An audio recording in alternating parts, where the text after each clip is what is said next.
Hey everyone, and welcome to Comics from the Multiverse, the DC Comics podcast from Mail Fuzz TV. I am Peter, and I am joined, as always, by Matt. Yeah, what's up? And Connor's here as well. Oh, that might be the most enthusiastic introduction I've gotten in months. Because I almost made the same mistake I did the first time I tried to do the intro, and I'm still thinking about it. So I'm just reeling in myself in and just going with the core basic phrases, so I don't screw up somehow in the first 30 seconds again. Oh, this is going to be a long night, isn't it?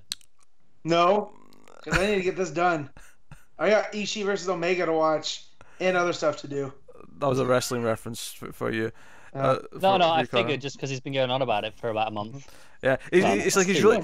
I mean, he already knew about Japanese wrestling, but it's like he's really just discovered it properly. So he's got this like new love interest, this new itch. It's not just that; it's the B block right now is just it's firing on all cylinders, and all the people that are in it. So, and plus the WWE product right now is just not good. Do you know what's really bad? You said B block, then I'm like, I know you explained this to me last week, but I don't remember any of it. Mm-hmm. No, it's fine. It's like the World Cup in that, you know, there's the round robin stage. Yeah. It's like that, but with 10 guys. Okay. Yeah. I can follow that. Yep. But also more entertaining. That's worth pointing out. Well, it can end in a tie and you get a point, so it's a lot like the World Cup in that way. Yeah. See. Yeah. Doing something right. Yeah, but they don't go through tables though. Spoiling. No, either do they in Japan. Like a table spot in Japan is super rare, and they use like legit tables that don't break all the time. So it's What you're saying is the tables aren't rigged to break like the ones in the WWE are. Yeah, exactly. They actually try and put them through an actual table and see how it goes. Like some of those tables in the WWE, I'd be afraid to put my dinner on. Like, oh yeah, because it would just whoop.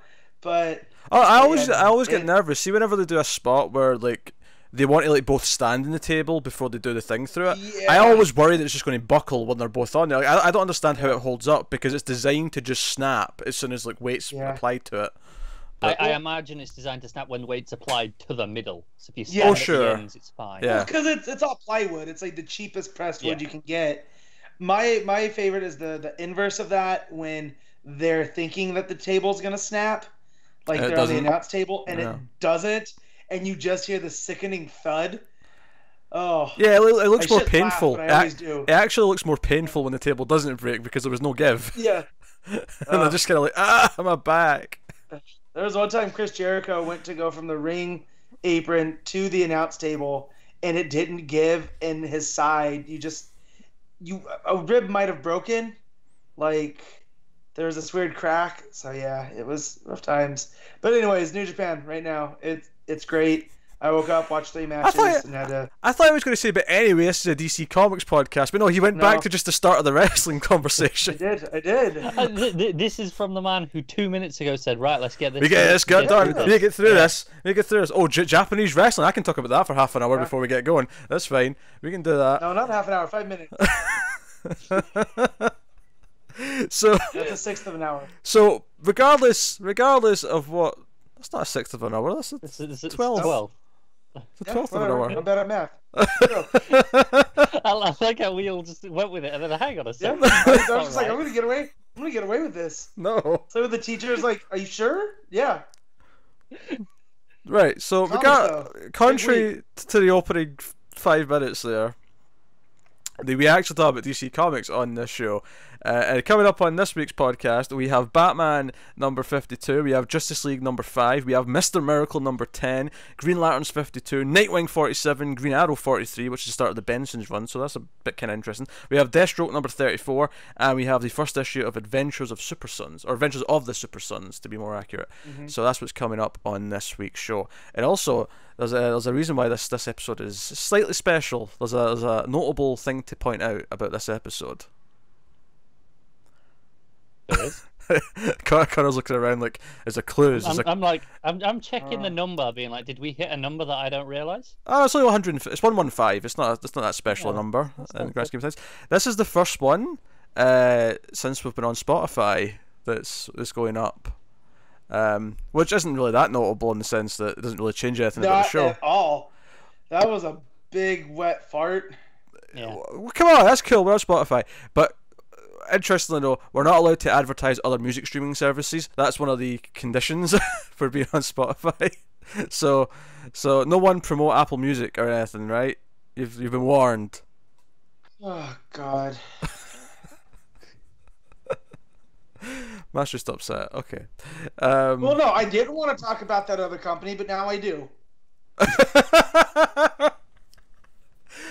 I just told Matt he's not allowed to do something, and therefore now it's the only thing he wants to do. He doesn't care about anything else. I feel like the rest of this episode is Matt going to be sneaking in like little moments of talking about Apple Music where he can. What's the other one that some of the artists started recently? Deezer. Tidal. Was it Tidal? There's two. There was Deezer Yeah, as well. Tidal was a wreck like 2 years ago. Okay. Yeah. It was so expensive and like not a lot of people. But Jay-Z had backed it, so it had some, But yeah, I don't know about the other ones. I just use the one we're not allowed to mention. Sure. So. Yes.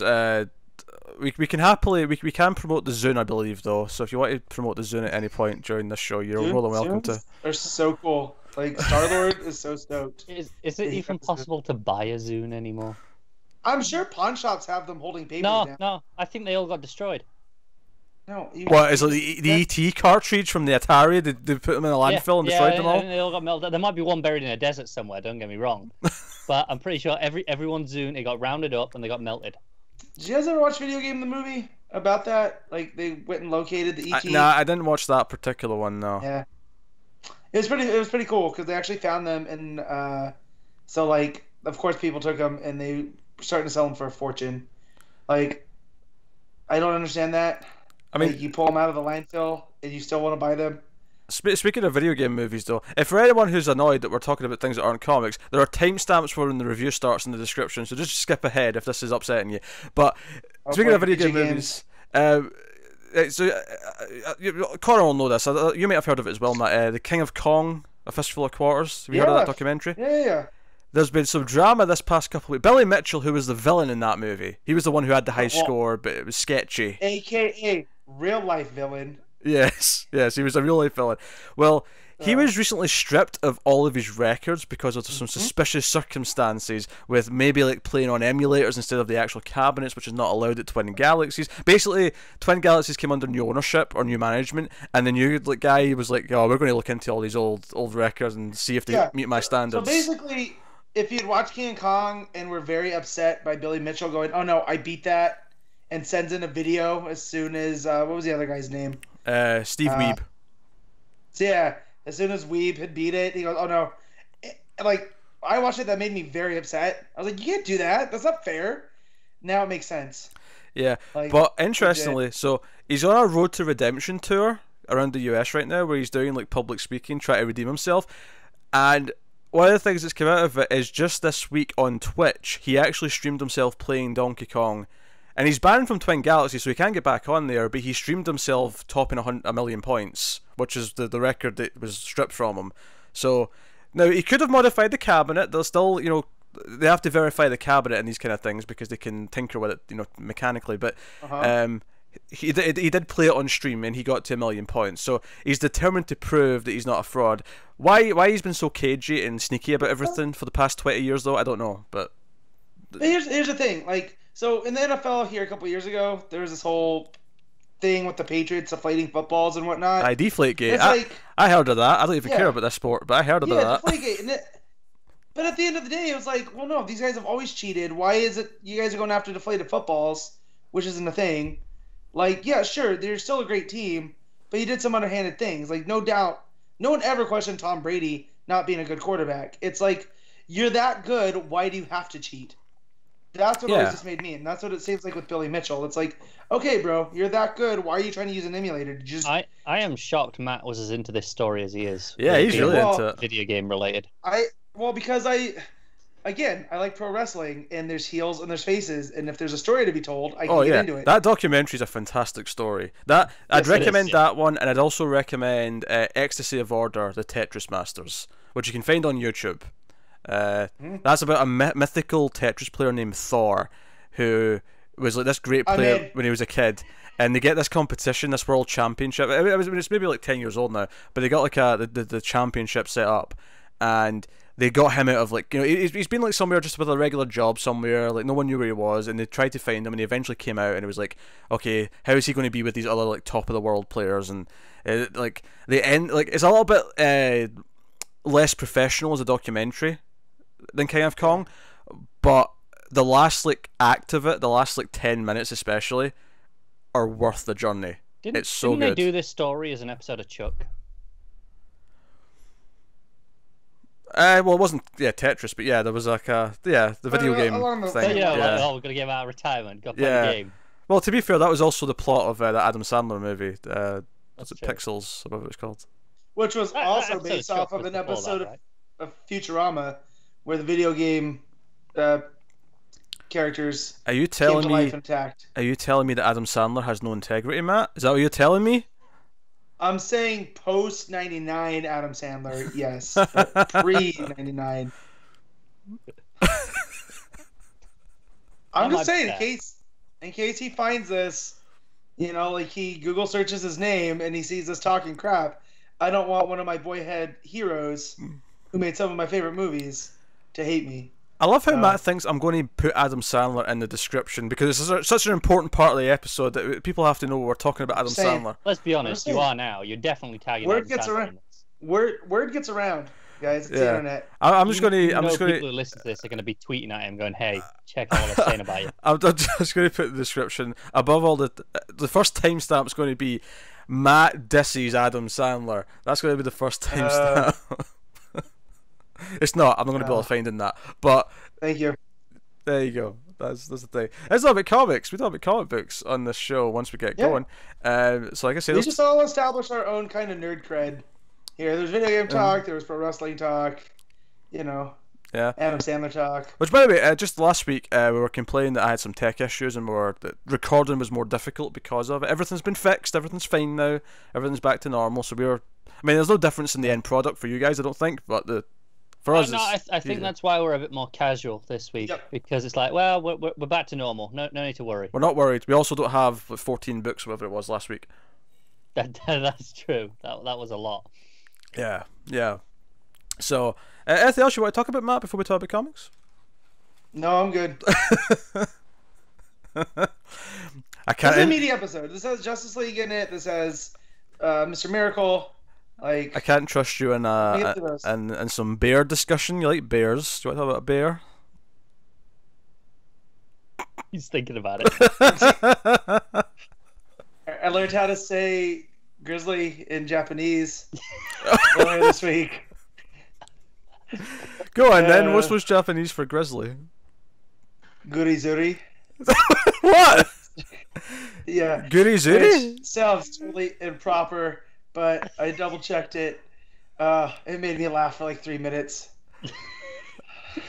Well, you've learned something on this week's show, folks. You've learned something. Oh, God. So, without further ado, let's get on to the comic books. So we'll start off with Batman, number 52.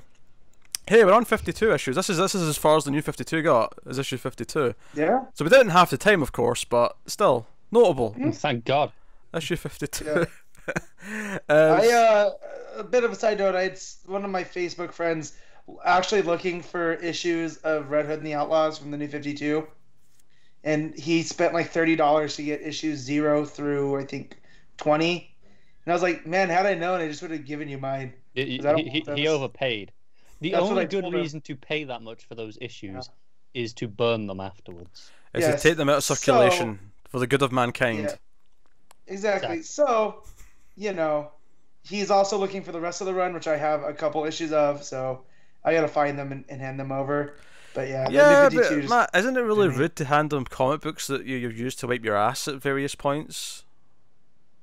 I mean, he still wants them, though. Who am I to deprive him? Just gonna be Matt shit smeared across the cover. Them. I mean, Lobdell's name is still on them, so.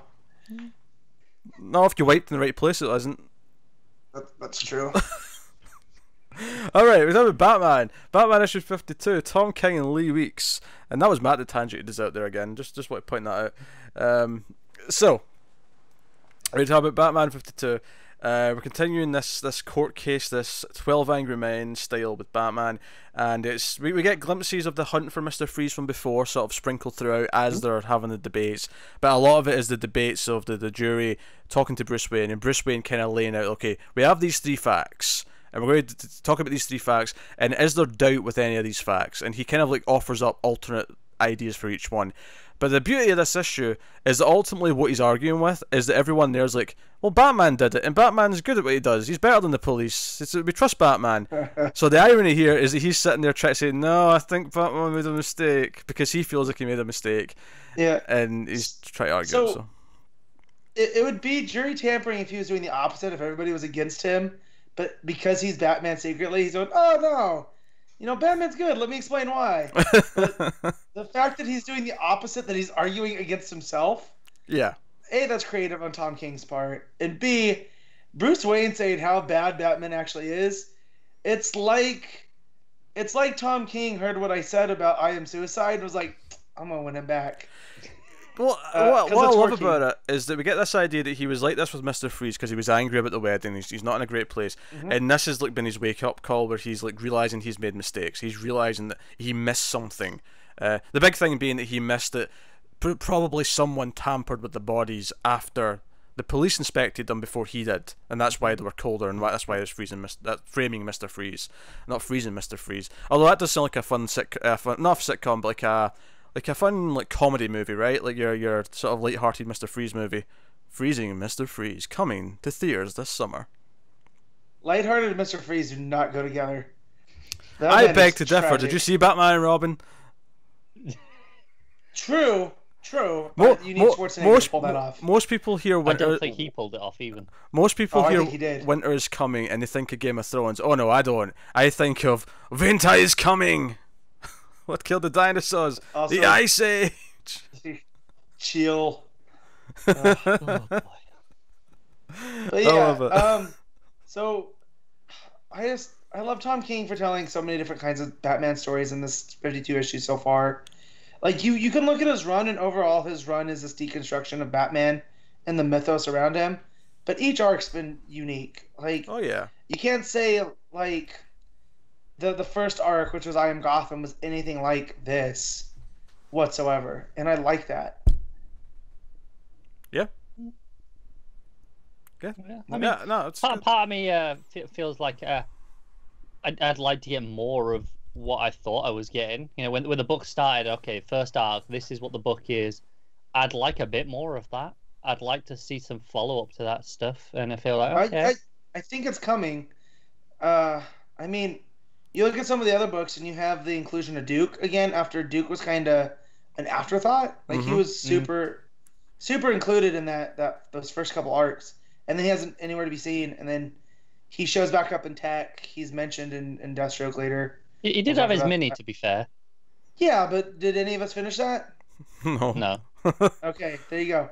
So I definitely feel like he's working his way back. Like I feel like King had a mission, and then as he was writing, it started to become its own thing, and he's just adapted to it. So like, I got into an argument with a friend last week that because he didn't like war jokes and riddles, but he couldn't say exactly why. But I love that story. But the fact that we can both like look at it in different ways too, I think that's important. Because I felt like with Snyder's run, it was either you really, really loved it or you didn't. Like, right? Like, there was really no in between. And I feel here with King, it's the opposite. I feel there's these really high points, and there's other people that's like, yeah, it was fine, I guess. I feel like he keeps doing very different things, but it all feels like tied to the same sort of canvas of like this big tapestry he's doing. I think it's because everything's so different. It feels maybe inconsistent to some, like because you might be really into one arc and what he's doing there, but another arc, it's not really my thing, right? Well, yeah, you have this. So this is one of my favorite arcs so far that he's done. But the Poison Ivy one, I was glad when it was over because that was just way out there and whatnot. And so here he decides to like slow it down and almost tell an anti-Batman story to where it's more about Bruce Wayne than it is about Batman. Like we're getting Batman as a secondary character, and he hasn't really done that this run. Yeah, I like that he keeps changing things up. I think I've never felt betrayed that he's not stuck to what that first arc was, because I think the first arc's one of the weaker ones of the book. Like I think it's gotten better since then. So I'm glad that he's been doing really different things. I think no, I agree with that to a point. I think there's a point where it's too many different things, maybe, and it's okay, every arc something different, and it's okay to return to styles and ideas and come back to these things that we did before. Yeah, but see, I feel like we're Snyder, and I keep having to compare it because that was the most recent. Yeah, guy that worked on Batman, right? His was very much a straight line, whereas I feel like that King's, not that it's all over the place, but he's almost weaving a tapestry with all these different threads. And by the time it's over, I think we'll have this big, huge picture. And unlike Snyder's, which really didn't change the nature of Batman, I feel like King's will. It feels that way. It feels that way to me, at least. I like this exploration. I feel like every single arc has explored Batman in a different way, and sometimes it's been more successful than others. But I think you can clearly see what the attempt has been in each one. They may not always hit, but I think you can always look at his arcs and respect what he's trying to do with Batman. That it feels a bit different than normal. That feels a bit different to what you're used to seeing. And yeah, some of them didn't pan out as well. The Poison Ivy one, I think, is generally agreed upon on this show as the low point of the run. Obviously, we differ opinions a little bit more when it comes to like I Am Suicide, because I like that quite a bit. But I think ultimately, is there too many like different is it too many different styles and whatever? I think that's just down to taste. Like, you either like that he's doing lots of different things, or you'd rather it be more consistent with its tone and stuff. Yeah, I think it's just it can be frustrating when he does one that you really like and you want more of that, and then you're getting something else. You're not getting that again. It can feel a little frustrating. Yeah. Well, feels like a director doesn't really like. He's kind of like Ron Howard, in that where like you don't really have a Ron Howard movie, right? It's like, oh, you totally do, man. Because he's no, because you look at Ron Howard's filmography, and like he doesn't have not like Spielberg, where you look at a movie and like, oh, that's a Spielberg. Howard adapts, and I feel like that's how King's going about this Batman. I don't know if he does. I kind of associate Ron Howard as a really solid but typical director, where he just kind of comes in and just does It's a very solid work for hire director. Yeah, he's never got a solid style. Whereas King, I think it's a weird comparison to me, because King, every single arc's got a really unique style. Everything's like, no, this is going to be through this lens. But it's not the same. So like, what I mean is, Ron Howard can come in and make Apollo 13, right? Mm-hmm. But then he can go and make Rush, which is about car racing, and they don't have the same. Oh yeah, the topics are completely different, but I think most people like the same director. See, I don't, because I like Apollo 13, and Rush bored the shit out of me. I think they both have a very similar level of sentimentality, a very similar level of character work. I see the similarities between those two movies. Let me find a different. Who's a director that we could agree on that doesn't have the same? So I don't want to say Soderbergh, because Soderbergh, you definitely know it's a Soderbergh movie, but he kind of does a bunch of different things. You're looking for a director who changes his style constantly. God, I'm sure. Because I mean, I guess you can just say that, because that's what King's kind of doing, is he's shifting gears a lot, and I mean, on a character like Batman, that's pretty gutsy, Yeah. Yeah. You could say someone like Alfonso Cuarón, maybe. His films are very, very different in what they're doing. You have Gravity and Y Tu Mamá También. They're both. Yeah, Children of Men to a Harry Potter movie. Like, they're very, Yeah, that's actually pretty astute, Pete. Yeah. Very, very different. I haven't seen a Cuarón movie since Gravity. Has he made a movie since Gravity? I think he's got one that's about to hit festivals and stuff. I think we're just about to get the next one. Okay. Taking his time. Yeah, it's been 5 years in the making, but Yeah. I'm digging this arc a lot, and I like the questions that have been brought up here, and Bruce like having to argue against Batman and getting frustrated that he's basically created something where the public just don't challenge it anymore. And while he's glad that the public support him, I think he wants them to challenge him. He doesn't want them just to accept this, because in many ways Gotham got so corrupt because it got to a point where the people just didn't challenge anything. He wants them to challenge Batman. He wants them to keep Batman honest and on his toes. And do you know what I think the reason this makes Matt so happy? It's because Bruce is going, stop saying because Batman. Yeah, that's exactly what it is. I was just getting to that point. Yeah. And there's that, And there's a panel, there's a page, it takes up the whole thing, and it's Bruce's conversation with one of the other jurors. And he's like, well, I moved from Metropolis, and this type of stuff doesn't happen in Metropolis. This stuff only happens in Gotham. And I think that goes to Pete's point, like, the people of Gotham have just learned to accept it. And then there's another story with the mom, and her son was getting bullied, so he went and got a gun. And she made him turn the gun into the police, and the police like, no, this is Gotham, you keep the gun. Like, it's just the society, and it's almost kind of like Batman's allowed this society to flourish because everyone just trusts in him to do his job versus like trying to hold Batman accountable. And I really like that. Yeah, it's great stuff. And obviously the art's fantastic from Weeks. Some of the full page spreads of him fighting Mr. Freeze. The title page specifically, Mr. Freeze running down an alleyway, I think especially looks gorgeous. I think I love Lee Weeks, but I think the real hero here is Elizabeth Breitweiser on the colours. God damn it, you guys keep beating me to my points, because I think she's probably the second best colorist working right now, in my opinion. Who's first? Matt Wilson. Okay. But this is just phenomenal coloring work. So because I'm so familiar with her work with Brubaker, and Phillips, this made it feel like a Brubaker and Phillips. I don't know if that's what King's going for, but it's very much like, it's very talky because it's Bruce and the jurors having discussions with these breaks of action where we get what Batman was up to with Freeze. Yeah. And it feels like one of those dingy noir books. So I don't know if that's why I'm enjoying it as well. And then Brett Weiser is just the capstone on that. It is. I think one of my favorite pages art-wise is it's that page about the story with the gun. And it's all like really muted colors. It's like whites and a little pale blues, and it's Batman on top of Freeze. He's shooting the gun up, and it just looks incredible. Yeah.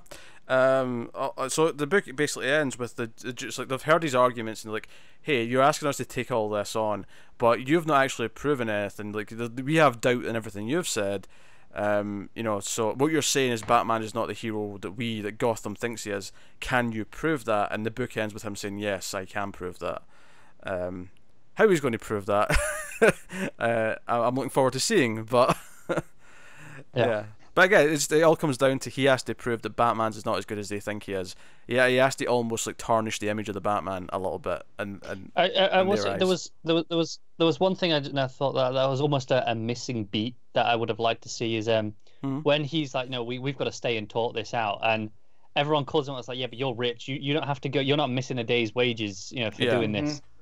I almost feel like he should have like offered. It's like, look, fine, all right, I'll pay for whatever you're missing, but we talk this out.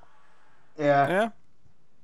Just that extra beat, just to really sell how he is actually invested in this. He's not just making a front, which they probably think at that point. I mean, he could probably do that at the end. He just didn't want them to have the incentive beforehand, if that makes sense.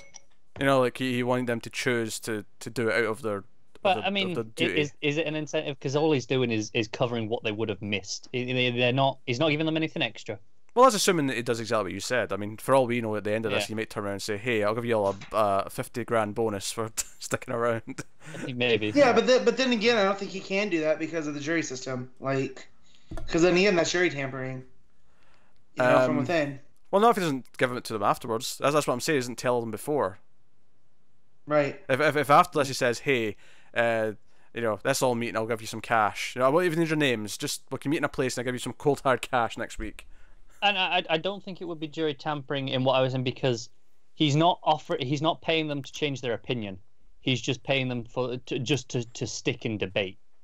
Right, but I'm just saying if it got back to the prosecutors. Yeah, I feel like the lawyers might have a field day with that. Even if we can justify it ourselves, I feel like the lawyers would I mean, just the fact that he's such a pillar of society, it's weird that they would have put him on the jury anyways. Yeah, like him getting called for jury duty and showing up is different than sitting on the jury, especially because this case was about Batman, right? Mm-hmm.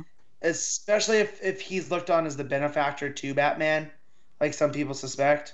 No, I think that is a little weird because he has publicly got relationship with Batman, right? And it was weird, in the last issue where they're like, yeah, we no reason why this jury can't be used. Everyone's fine. Right. Maybe that should have been addressed. Mm-hmm. Yeah. But no, I'm digging it a lot. So let's rate Batman 52 out of 10 then. Connor? Yeah, it's pretty solid, but the art raised up because I just love it, so that'll be give it an 8. Matt. Yep, along with Connor says, but I liked it a little bit more than he did. 8.5. I will concur with that 8.5. It's very, very good. So we'll move on. So next up then, we have Justice League issue 5, and this is James Tynion the 4th writing with Doug Mahnke on the art. This is the first of the Legion of Doom issues, where every 4 or 5 issues we're going to get a Legion of Doom issue that follows Lex recruiting the other members. We get him to... He recruits specifically in this one. We see him recruiting Sinestro and Gorilla Grodd. I assume the next one will have another couple of them, and so on. I have the feeling the next one will be Manta and Cheetah, because I feel like we're getting... Aren't we getting Wonder Woman and Aquaman next? Yeah, that makes a lot of sense. And it's one of the interesting things about this issue, actually, is the idea that... Because we've been saying how each of the forces that he's unlocking with the doorknob and stuff, that they all relate to one member of the Justice League. But this issue pointed out they all specifically relate to one of the villains as well. The idea that he needs Sinestro to control the ultraviolet spectrum. He needs Grodd to control the Still Force. So I immediately I sat forward in my chair and went, "What's the Joker going to control?" Like, I got worried. Well, and it always seems to be the opposite of whatever that hero represents. Yep. So I have no idea what it could be for Batman, whatever that force is. So, yeah, weird. I don't know. But I said, I got intrigued. I'm interested. Yeah. What I like is that I had a lot of people like, I don't know if they were just casual fans that hit Twitter going, "Why isn't Snyder writing Justice League?" when we all knew, because we stay up to date with all this stuff. Yeah, I mean, and he had to put out a post going, "No, I'm not going. This was always the plan." So I was just like, guys, can we not freak out? Like, he was talking this week, presumably in response to that he's got at least 50 issues planned. And I assume they count these, these issues that aren't him. Yeah, they'll be up to issue 50, but that was at least, so it could be further. Also, I don't think these Legion of Doom issues will run until issue 50 or so. Like, I feel like this is just for the first few arcs. First arc, well, not arc, but the first story. Like, I feel like the first 3 or 4 arcs will have one of these each, and then after that they'll probably go away. I will say on that point, I think it's kind of a weird place in the arc. I know they make reference to where we left off at the last cliffhanger, but I feel like this would be better suited between arcs more directly rather than in the middle of an arc. I like this because it sets up. No, we've had the ultraviolet core. How did Lex find out about that? And we've seen the Still Force. Yeah, how did Lex? I have to outright disagree. I would not have liked this at the end of the arc. I feel like telling me how Sinestro and Grodd got involved after we've dealt with whatever they're doing in the arc, I think would have felt redundant to me at that point. I feel like here it's more of a tease of where we're going with that stuff. I think that would have been a much more tedious read had we already finished the arc, where that was the main focus. To me, it's not about this is what they've dealt with already. If it was at the end of the arc, this is about how did the team come together? Why did Luthor pick these people? Yeah. So even if we've dealt with the ultraviolet and the Still Force, and then we get this issue, that doesn't bother me because it's not about that. It's about what. Well, it's about both. I mean, it would make it lesser to me because part of the fun here for me is the tease of what we're going to do with these things, and it feels like it fits here quite well. If it was just the how the team formed, like, it would still be fine, but I think it would be just a little bit less exciting because I feel like we'd already went through it, and so whenever we got to those scenes where it's Lex was saying, "Oh, wait, I have to get him to control this, and I have to get Grodd to control the Still Force." I feel like that moment would not have been as exciting. I would have just been like, "Oh yeah, we've already done that, whatever." So, I mean, maybe it could have been in a better place in the arc, like in between another 2 issues, but I wouldn't have liked it at the end afterwards. Yeah, I mean, for me here, where you said, "Oh yeah, we have to get them to control that." That's all past tense anyway. They are controlled. They're already doing that. Lex has already made his case. He's convinced them. We haven't seen the outcome of what they do with it, but everything that Lex is talking about, I feel we've kind of seen a lot of from them. Sure, but because we don't know the outcome. We've seen hints and whatnot. Yeah, it's still teasing. Yeah. It still feels like it's a tease of what they're going to do with it. It still feels relevant right now. Whereas I think after the arc ends, I would feel like it was irrelevant at that point. I think is what I'm getting at. Fair enough. No, I think it's based rather well because the Still Force and the Ultraviolet are still fresh in our minds, versus if we get like a whole arc of each one of these, you know. I just don't know. But all that said, I liked what it raised in this issue with what Tynion, which I'm sure he's working from Snyder's notes and whatnot. Oh yeah. But the whole idea of what Doom actually represents and what it means for human nature versus justice, I feel like the Legion of Doom back with the Super Friends era was just a fun name for these bad guys. But now Snyder and Tynion have actually made it make sense. Much like the Justice League is all about maintaining justice and order in the world, the Legion of Doom is now trying to bring in their own version of order through Doom. Yeah, I mean, like so Lex, like, he's tinkering with the mother box after everything went down, and he ends up going to the future. To, you know, I can't remember what the time span was. A million years. Was it a million years? And we get like this evil, was it Lexor City?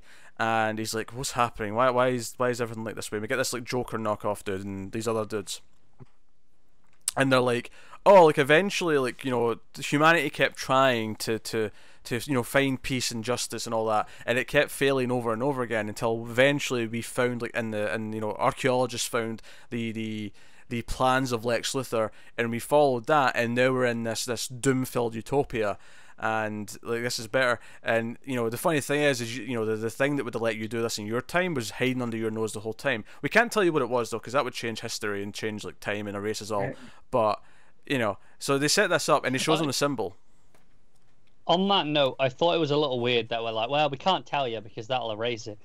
And then we actually get a scene of them being erased and celebrating that oh yeah, right. So what? And my read on that was, this is a society that has looked up to Lex Luthor, right? And Lex Luthor doesn't like just to be given things, so they're not just going to tell him what to look for. He has to all figured out. So the fact that they're getting erased means that he achieved his goal faster than he should have, and that their society will live sooner than them. What's funny though is that by showing him the symbol, that's the only reason why he noticed it and why he went digging in said place. Yeah. So there's still mystery here. We still have to find out like why this place was in this building.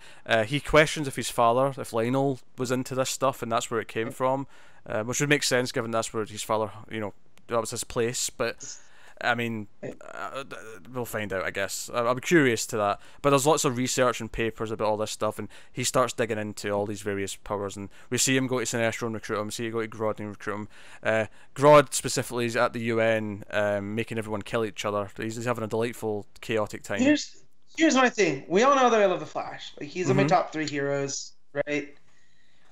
And Grodd's fine. He's a giant gorilla that's telepathic. That's cool too. I feel like he's a little bit too overpowered here. Like, he can just stand in the center of the UN and make everybody fight. Like, I don't know. That didn't sit well with me. I'm okay with this. So I like a super dangerous Grodd that is terrifying because he can make everyone do this. I think the question is, how did he get into just the UN, you know, building? No problem, right? Without the Flash or anyone showing up to stop him. Yeah, well, there's that, and it's just like, he's making everybody, and it's just like, well, if he's this powerful, then that's something to me that requires the entire league, not just the Flash. And I feel like versus what Sinestro was doing, that was very much, he was working with the Green Lanterns and whatnot. Like, I get that they were both trying to do different intros to them. But this was a little bit much. Yeah, I didn't really care. I just thought it was a fun scene. But if I'm going to debate this and explain how we get in there, he mind controlled a guard to let him in and then get inside, and there's no one outside that knows he's in there doing this shit. Yeah, that was my explanation for you. That was the whole UN. Like, he could have had, you know, he could have been in a bar making people fight each other. You know what I mean? Like, and it's the same kind of feel. There's no power to that, is there?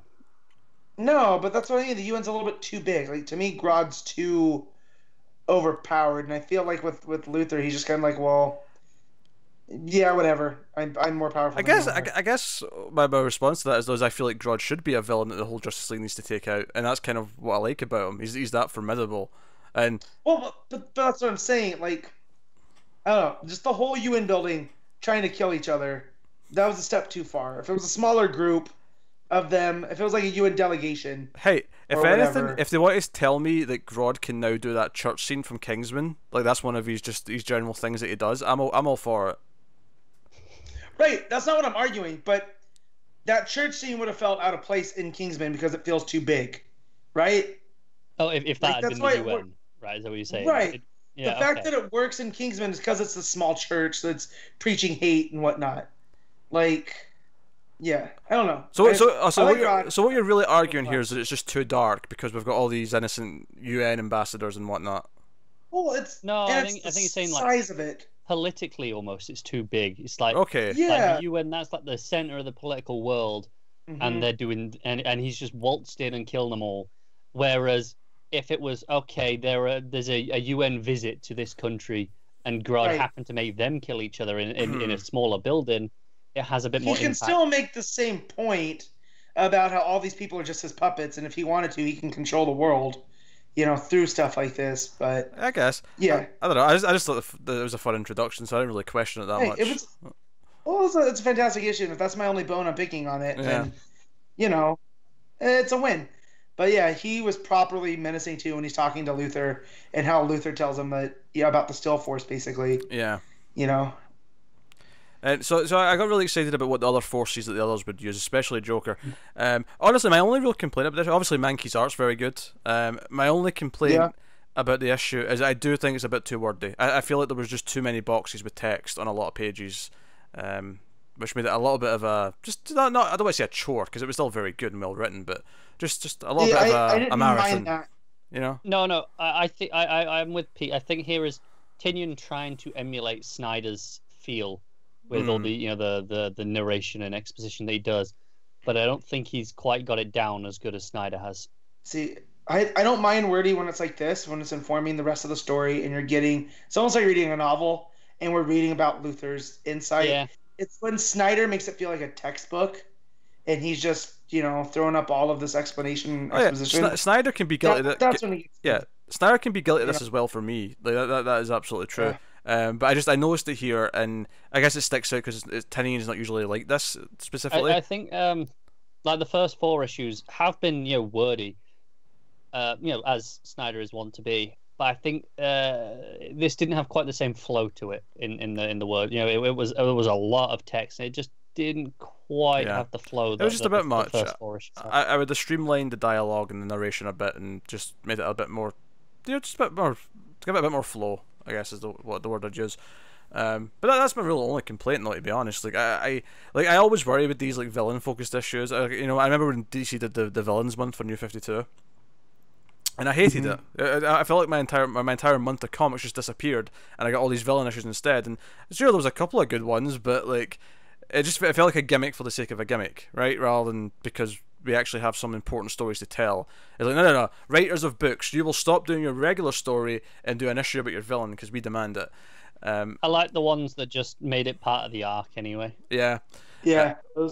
Whereas this, because there's a lot of mythology to explore with how Lex has got this power and where it came from, how he convinced this team to like come together. There's a small moment where he mentions that Joker made improvements to the torture chamber, and I think it's Cheetah says, or the narration is like, Cheetah didn't know what concerned her more as he tested it on himself was the blood or the laughter, and I'm just like, the thought of Joker like testing his own torture equipment on himself and getting a kick out of his, this is good stuff, this will really make them hurt. I've never seen Joker as harming himself like that. No, but I feel like that's the vibe they wanted to give the Leto Suicide Squad Joker, and then they just turned him into a Hot Topic version of that. Oh sure. So I get where it's coming from, and there's that page where they're sitting around the headquarters, like the table, and Joker, just the way that Mahnke draws him, and he's all contorted and has this creepy smile, like it's very unsettling. Yeah, I've never had a problem with Joker hurting himself. Not so much that he does self-harm specifically in that traditional way, but I've always liked the idea of the Joker, like the Dark Knight, where he's cutting his own smile into his face, like stuff like that. Like I've always thought of Joker doing that kind of thing. Did he? Or was it his dad? Right? Like that's. But the idea is you can believe either story, right? You can buy that he would put razor blades into his mouth and make himself smile. Yeah, just Mahnke drawing Sinestro again. Just it brought me back to Darkest Night or Blackest Night. Like, felt good. His Gerads a little bit weird. Like, I feel like he's never drawn a gorilla before, which is a weird critique. But, you know, it looked kind of off at points, but I'm not going to hold it back. But his Sinestro alone. I think there are certain panels where his Gerard sticks out, like the one where he's holding the baby turtle. Yeah. It looks a bit strange there. Yeah. No, that was generally pretty good though. Yeah. Great. It's really solid. Like I say, it's a bit wordy. Bit too much narration, but that's really my complaint. I can't help but feel like this would work better as just a separate mini, as a companion piece, rather than these issues. Yeah, but let's see how the next one goes, because we get 4 more and then another one. Yeah, because let's say each one relates to the arc that's going on at the same time. What do? Do you release like this mini-series, like, you know, one every 4 months or whatever, one every 3 months? Yeah, series of one-shots maybe. Yeah, but that's basically what this is.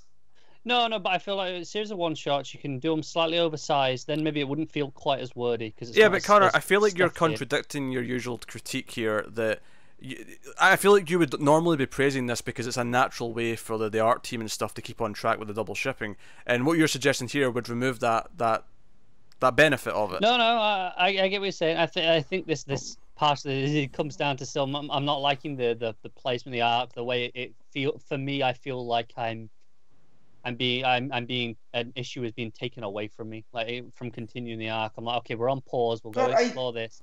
Whereas I feel like this should be a side thing that's extra rather than instead. But see, I don't feel like it is on pause because I feel like they paced it out right, where it picked up off that cliffhanger and then we saw what Luther was doing. Like, if let's say this is a TV series, this is a break. Yeah. You know? But we don't see what Luther's doing. We see what Luther did, but we don't see what he's doing in Superman. He's still in the exact same place that we left him in the last issue. We didn't get any further on that stuff whatsoever. You don't need to, though. And that's fine. Yeah. I get what Matt's saying, though. If this is a TV show and we end at that cliffhanger and then we use the next episode to go back and show how we got here, like, I see that done all the time, and it usually works quite well. But I don't feel like I'm seeing how we got here. Like, I don't feel like I'm getting how Luther was, why he's in Superman. It's specifically that episode that you're talking about is how did he get here now and why? But I feel, we've gone back we'll get there. Yeah, I don't know. I just don't have this problem with, because basically what you're saying is you feel like that issue's been taken away. Well, it's not been taken away. There was no issue instead of it. Like, you'd just be having no issue instead. So at that point, all you're really arguing is this have a different name to signify that it's actually a one shot and not part of the main numbering. And at that point, what's the difference? Because, like I said, it feels like this extra thing in between issues that it's the flow of where this is from. It's just not working. Oh yeah, but let's say instead of releasing this as issue 5, let's say this was just called Legion of Doom one shot issue 1, right? Whatever, right? Pick a name, right? And there was no Justice League this week, and then we came back. The next one would be issue 5, but we wouldn't get one at this part of the month. Would there be any real difference? Would you prefer that just because they named it something different and not as part of Justice League's main numbering? I'd still have a little problem with the pacing, but I would actually bother me less because here this is the cross again. No. This is issue 4, then to issue 5. I expect this story to continue, whereas this feels like a separate story to me. This feels like something else that we're being told. So even look at the cover though. Separate. This is essentially Legion of Doom #1. Right, and I feel like probably should have been called that. Right, so then you just proved Pete's point. You just got lawyer. Yeah, so it would just be the exact same thing, just have a different name. Well, no, because I'd still get it. Because when I'm looking at this, okay, so issues 1 through 6 of Justice League, 5 is going to be this thing now that's separate from 1 to 4 and 6. It's going to feel like that to me. Whereas if it was separate, I'd go, okay, there's 1 through 5. Renumber 6 into 5, and it bothers me. Yeah, but let's be honest. When they put this trade together, it's going to be like the Flash, where it was 1 through 8, right? So it'll probably 1 through 9, right? And it'll be the 2 arcs and then this, and then or the 1 arc and then this. I mean, actually, the other arc. Matt, I think the early listing for Amazon was up a while ago, and it said 1 to 6. But I mean, that could just be incorrect. But well, if that's the case, then I'm a little more on Connor's side because you're gonna break it up on, you know what I mean? In the middle of an arc. I mean, I don't mind it being broken up like in the middle. Like I feel like if this is the system, like if this is consistent and it feels like the pacing we get, where next arc again about halfway or just over halfway through the next arc we get the next Legion of Doom issue. But oh no, this is just what we get used to now. Like this is the system. I think I'd always I was under the assumption that it was at the end of arcs, and that bothers me less. It's something that we saw to use Snyder as an example here. We saw him do a lot on his Batman run with Capullo, where between arcs we'd have smaller stories where we'd get other artists in so that Capullo could keep up with the schedule. This here, when it's just in the middle of an arc, it feels like, well, this'll do. It doesn't feel as natural. But I think essentially I just disagree that this is completely separate. I think this is specifically relevant to this story because it's focusing on him recruiting the 2 members that we're focusing on those particular forces for, which is why I wouldn't like it at the end of the arc. So we've come full circle back to the original argument, but that's kind of where I'm at with it. Two things. One, I love that Tynion's basically broken down Doom as objectivism because it's all about just giving in to whatever you want to do and whatever is good for you, that's what sets you free. And that's a political philosophy I vehemently disagree with.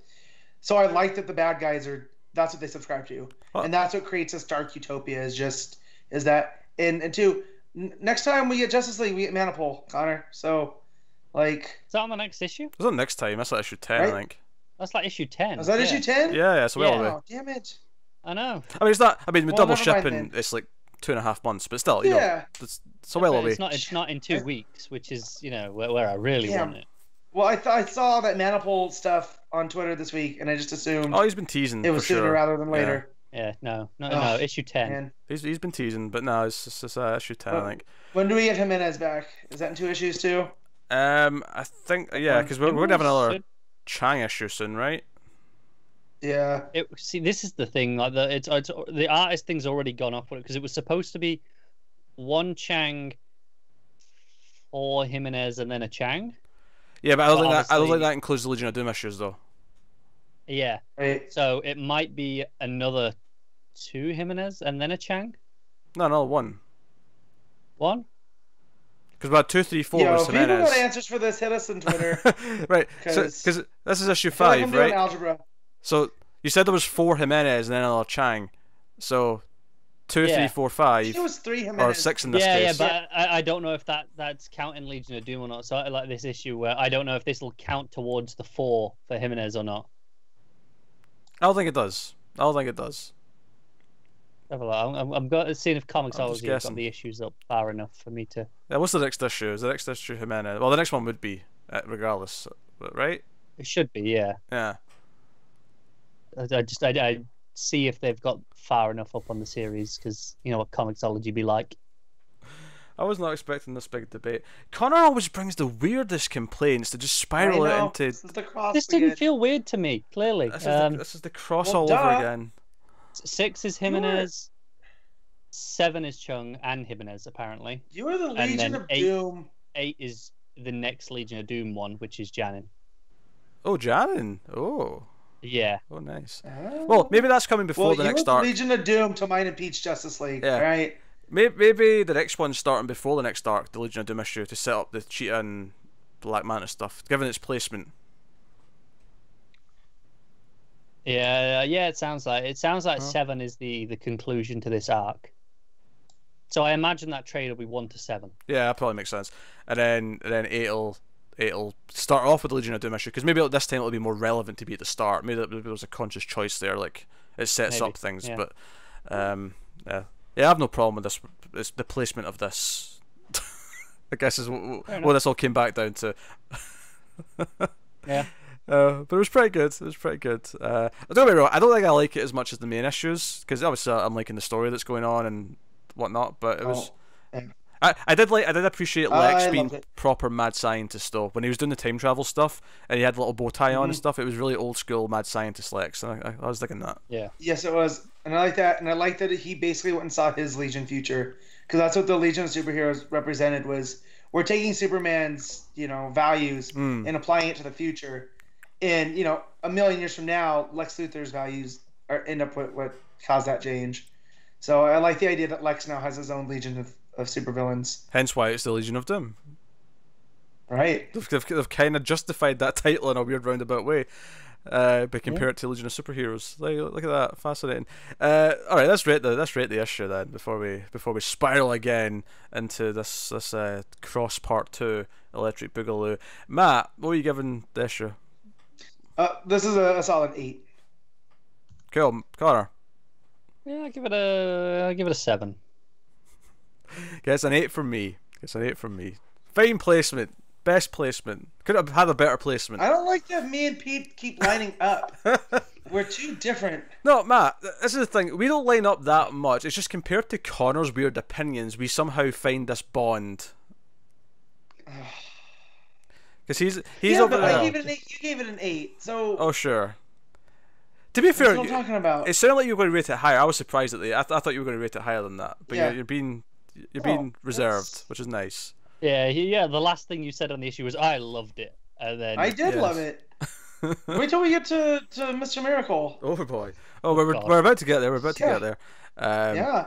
But so yes. I can't wait for the comments now. There's always a few weirdos that say with Connor. There's always a few of them.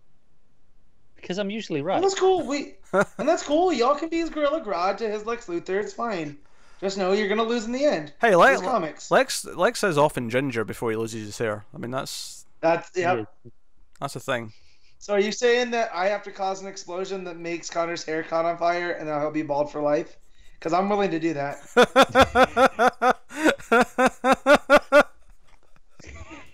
On that note, we shall move swiftly on to Mr. Miracle number 10. Tom King writing and Mitch Gerads on the art. So this was delayed a few times. So finally we've got it. We've got it in our mitts. And we ended the last issue, and I had to think about it for a second when I started. Okay, what did the last one end with? What was the plot of the last issue? Because it was a while ago. Yeah, I had to think about it. And I'm like, okay, that's right. Darkseid said, "Hey, we'll end the war, but you have to give me your firstborn," and that was the end of the issue. So this issue is so Barda and Scott are back home. They're looking after the kid, and generally doing like normal things, but every so often they've got these first birthdays coming up, so they're planning the party and they're doing that stuff. And basically Scott feels guilty about all the people who are dying constantly in this war, to the point where he at least wants to discuss the possibility of handing over the kid, and Barda's like having none of it. As you would expect. Matt, oh jeez, Darkseid is. Yeah. You just know Matt got a grin like 2 pages into this when a certain couple of characters showed up to be some drinking pals. The blue and gold and red and green and yellow. Exactly. Oh man, I was seeing Cord there. So this tells me, I don't want to say that this is a black label, but if they throw the black label on, they totally later, could. They could do that for the trade. They totally could. I would expect it. Because this is traditional Ted Cord. This is not, Ted Cord that we got in Blue Beetle. Where this seems to be Booster Gold's best buddy. Yep. And then I had to think, were they on? Then they were on a Justice League team together. They're on the I Can't Believe It's Not the Justice League era. Yeah. So it's just another one of these things that tells me, okay, this book's just not in continuity, and that's fine. Yep. So so I got into some conversation on Twitter about this issue, because as I said, despite it being about New Gods and the anti-life equation and superheroes, it's the realest book that on the stands right now. Granted, I don't read a lot of independents, so I could be completely off, but for the books that I read, this feels like the most real life, because just down to the conversation that Scott and Barda are having about which one? Well, any of them really. Like these are, I feel like King could have ripped these from actual conversation. If it wasn't about trading your firstborn to end a war. Yeah. Right? But it's like, I get where both are coming from. I get Scott looking at this going, I could end the war tomorrow, but I have to give up my firstborn kid. And Barda going, the fact that you're even thinking about that is ridiculous. That's our firstborn. And him going, yeah, but we were raised there and we are here. Okay. And yeah, it's fine. She's like, absolutely not. So and obviously there's the sort of the metaphor elements here of what this is. You know, it's really about. Is that he has what he thinks is a valid reason to give up. You know, being a parent's tough. There's a lot of responsibility. He has what he thinks is a valid reason to bail. And obviously, it seems noble. Which, by the way, I didn't notice before I read it the first time, but he's wearing a Sheriff of Babylon shirt when he goes to get the birthday cake. Yep. Neat touch, Gerads. Yep. I see what you did there. Yeah, you shill. Yeah. You dirty shell. Yeah, but he's breaking down the shower. He's trying to get the cake, and it's all this responsibility, and he's trying to bring it up with Barda, and I like how he's basically wearing a reverse Flash shirt in the scene where he tries to talk to Barda about it. Like he's not being what he's supposed to be here. He's he's just slightly off. Yeah, and Barda gets a little upset. And Barda's is like, when do I get to escape?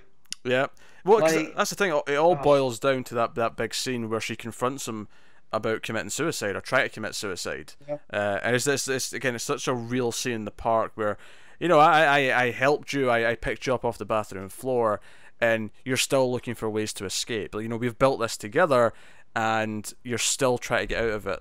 Like, no.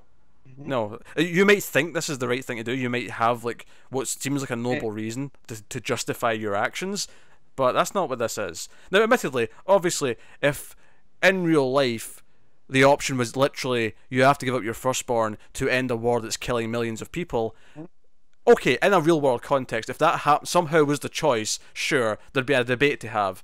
But we're talking about a book here. You probably do have to consider it, right? But here we've got a metaphor here. We're telling a story that's really about something else. Like the whole book has been about. He's got a Shazam shirt on that scene actually. He does, yeah. But is that implying that he's not really grown up? That he's still immature?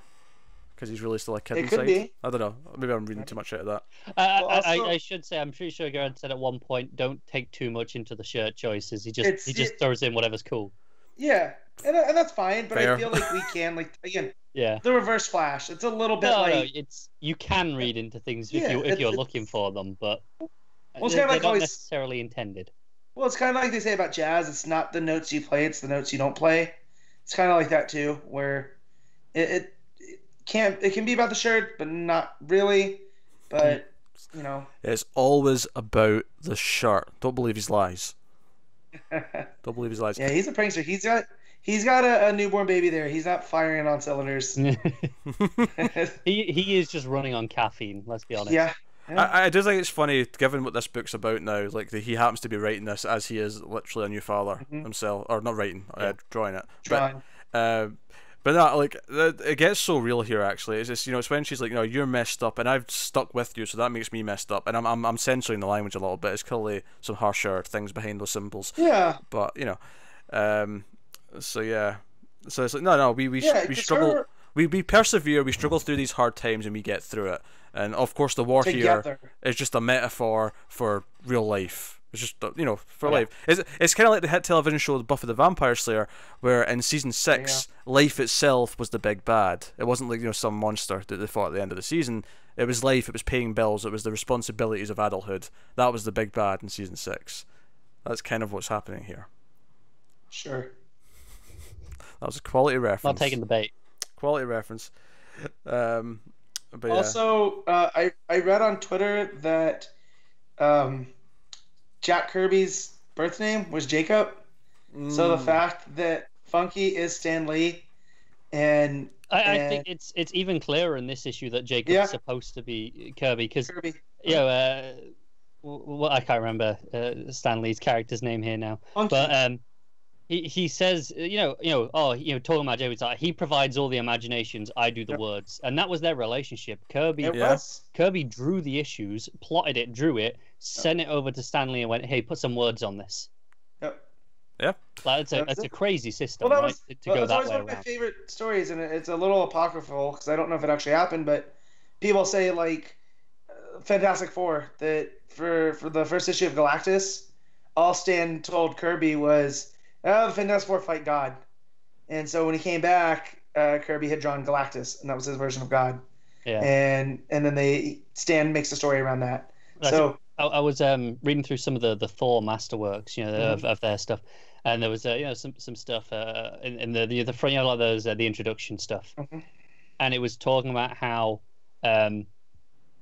Kirby was the one who came up with all the ideas for all of the Asgard stuff specifically, and he drew all of it because he had this little book about Norse mythology, and just every issue he'd take a page of that, and then right, okay, let's make that into a 6-page story at the end, and just did that, and then just sent it over to Stan to put words on, like he did the entire thing himself basically. So he was just basically adapting the Norse myths in the Kirby style, and then Stan was just doing putting some words on it. Yeah. Yeah, well, so weird. But I want to point out that when it gets to like him and Funky putting up the banners for the birthday, right, and then the middle panel is the first time I believe in the issue we see the video effect. Right. That something's not quite right. Like, the idea that it's happening where it says "Happy Birthday," and that's where the source of the stress is coming from. It's just it's like he's not thinking that way, but that's where the source of the stress is coming from, is the kid. I also like that it's over the Batman symbol stuff, and let's not forget, Batman eats babies. Batman does eat babies. Also, I want to point out there's almost my panel of the week, but it's not going to be. Yeah. But almost. Parody. I will tell you this though. There's a page in this comic that I can say with the utmost confidence I could have drawn this page. Yes. Do you know what I can say with? I know it's not credit. I'm confident this is King's art here. I've seen enough of his doodles on covers to know that this is his art. Yeah. That's Tom King's crypto for a fact. No, it is. I know it is. I'm like, he definitely drew this and went, here you go. I'll give you a page off. I'll help you out. Yeah, because of course it's meant to be something that the kid drew, and that's why he gets away with it. I love how he gets away with his art by saying a 1-year-old drew it. Yeah. So he gets away with it. Honestly, I'm not gonna lie. If a 1-year-old drew this, I'd be pretty impressed. Yeah, it's not bad for a 1-year-old. Yeah. But no, I love it. I got to this page and I just started laughing, and I'm like, I should never be able to say that I can draw that page. But I could draw this page, maybe even better than what this page is. I'm not confident enough in my ability. Statue of Liberty on the second panel. Oh, it's so good. It's so good. Yeah. I'm actually almost more annoyed it got delayed so much. He had a page off. King did a page of the art, damn it. There's his big Superman's very Galactus-esque, isn't it? It is actually. Well, it was the Star Eater. Yeah. Well, it's very much Galactus and Silver Surfer as well, which I thought was a fun, because it's like the dog's the herald, but then the dog found this, found the kid that, Yeah. And there's that scene at the end of the party, or before this party's really started, after they're set up, and Scott just comes down, and this is like the first time we've seen him and Barda together after the big fight in the park. And he comes over, he just lies down, puts his head in her lap. She's on her phone, just doing. There's no talking at all until the last 2 panels, and he just says, "I love you," and she said, "I love you too." And that felt very real to me as well. It's like they're both tired, they're both stressed. It's like, okay, we just we may have shouted at each other yesterday. We're under a lot of pressure right now. But it's just like a real moment where I have to say this right now. We have to exchange this compassion, or otherwise we're really screwed. Right. And then it gets on the conversation, So, and then they basically decide, hey, why don't we pretend we're going to give him the kid, and then we'll just kill the bastard. You say they decide. Scott tells us, it's like, yo, I'm going to say I'm going to give him the kid. Yeah. Go over there, and then instead I'm just going to kill him. I mean, I also like this. Can't, but sure, I'll give it a try, and then we can have a party. The Scott's dynamic when it comes to the New Gods, like, so he calls Darkseid his father, right? Even though he's the biological son of Highfather. Yeah. Right? But he refuses to call Orion his brother. Because there was that thing where he talked about your brother would have done this, and he goes, he's not my brother. And there's got to be something more going on there, too, and I haven't quite figured it out yet. Because there's so many layers to this. and the relationship. But I like these issues that focus on Scott and Barda. I love how casual Barda is at the end of this. Yeah, it sounds good. I'll come too. I'll give you a hand. Why not?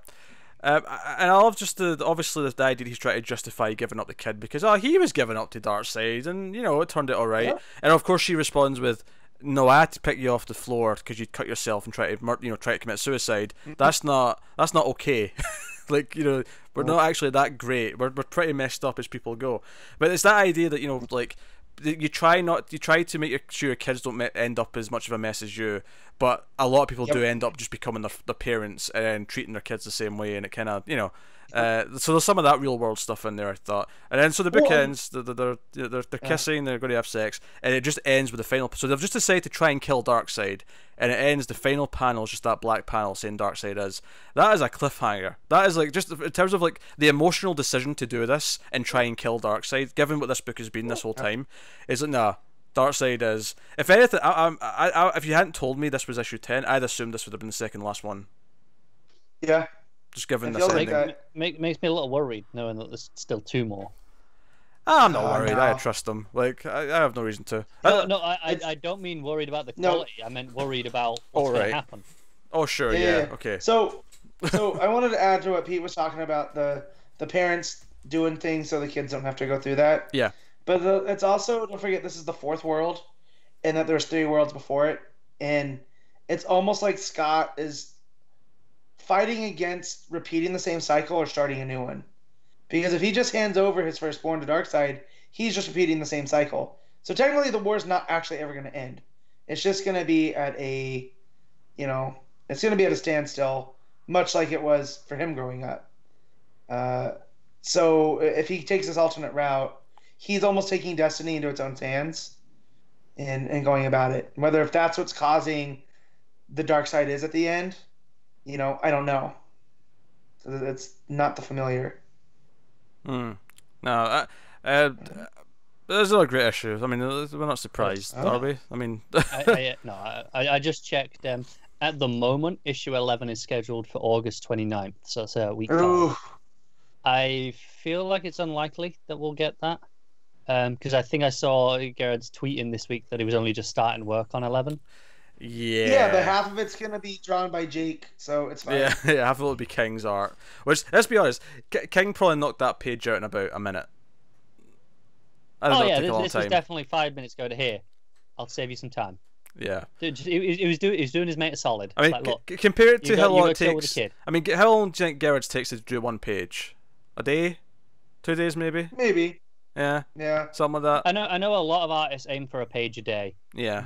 But well, he's doing different stuff too because the 9th panel and whatnot. Yeah, so I think that takes up a lot more time work into that. So maybe 2 days or a day and a half for a page. And King just knocked out a page in about 30 seconds and said, "Hey, that'll do." That was one less page. It works. Contextually, it's there. This is the most genius way to counter a delay I've ever seen in my life. Is I will just let the writer knock out a really shitty looking page. So you keep saying like that's what was with the delay, but I feel like it just could have been part of the story too. Oh no, I'm joking, Matt. I'm not being serious. Okay. Well, you kept saying it like you had inside information that maybe I was missing out on. Oh no! I'm just joking. I think the original plan when they started the book, and this was in mind, probably would have been for Gerads to do this page and just make it look bad, right? Right. And then King's art took it got popular, right, over the last few months. Well, popular is an interesting word for it, but I know what you mean. Yes. Yeah. Well, people enjoy seeing it. Infamous. His art is infamous. Sure. And then there was a delay. They're like, "Sure, I'll do a page. People will like that. It'll help you out. It's one less page for you to draw. Everyone wins, right?" Yeah, I guess that's it. That's Mr. Miracle number 10. So I feel great dread for how this attempt of this assassination attempt is going to go. I feel like Darkseid's still going to end up taking the kid away. My guess would be Darkseid ends up with the kid by the end of the next issue, and then the final issue is them getting the kid back. But I mean, that's just that may be simplifying it too much. I don't know. Well, he does have the anti-life equation. We know that. Well, that was the scene we actually skipped over. Was the guy in the store talking about? He kind of stumbles into the life equation. He's sort of given his philosophy about doing what's best for you, and and what makes the most people happy. It's like an equation, a life equation. And I'm like, all right, I see what you're doing here. I see what you're doing. Yeah. Scott needs to take this on a personal level. Because again, if we're talking in a real world sense where it was literally millions of people are going to die, then yeah, the needs of the many outweigh the needs of the few, even if the few are just one kid, no matter how personal even if that may be. you don't like it, there's a good reason to strongly consider it. Yes, but again, I think this is more about the metaphor. It's more about what it represents and just general parenthood and stress and depression. So, but yeah, life equation, so fun. So yeah, let's rate the bastard. Cutter. Oh, it's a 10. This issue was fantastic. Straight to a 10. Oh, baby. Matt. Yeah, I was going to do the same thing. It's a 10. So I stole your thunder there. You did.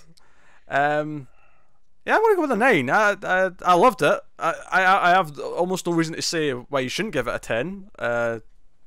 Just, it's a 9. No, that's fine. I just this hit so many different emotions as I was reading it, and again, as much as I love Superman, I so relate to Scott sometimes. Because you're not perfect, Matt. That's why. Well, there's that, and I just.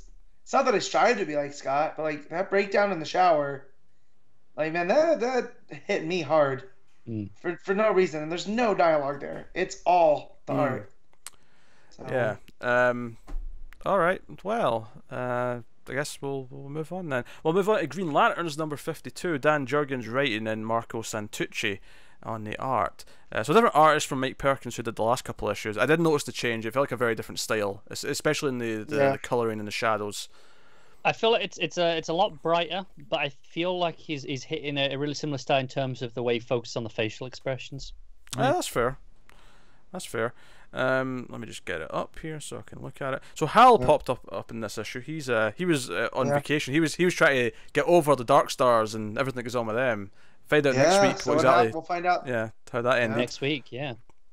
But he's called back out, and basically the gist of this issue, you've got this villain who's kind of corrupting. It's particularly through Simon Bazzi's ring. Although clearly the villains are because at one point they take the energy from Kilowog's ring and hit Guy or vice versa, and it's like, oh shit, like he just did that. So some of the Lanterns are starting to see that they've got control of the rings, but mainly this is like they're really trying to convince that Simon and Jess to each other that the other one is not trustworthy, that the other one is, especially Simon, because they deliberately give Simon a different order to what Guy's actually given the entire Corps. And it looks like he goes off on his own and does his own thing. It looks very suspicious. And then when Simon and Jess kind of like confront each other about it at the end, the rings are both telling him, oh, the other one can't be trusted. He was left alone with that body. He didn't follow orders. He looks like he's just a madman trying to kill everyone. Like, you can't trust him. And then the ring tells him he has to leave and go to an important Guardian order right now. And he's like, I don't like it, but I guess I'll go. So it looks like he's just running off. Do you know what I thought was particularly suspicious about that there? Obviously we know it's suspicious anyway, but he's like, oh yeah, we got a message from the Guardians, you got to go do this, and he's like, oh, I'll contact them. He's like, sorry, communications are down. It's like, well, which is it? Did we just get a message or a communications down?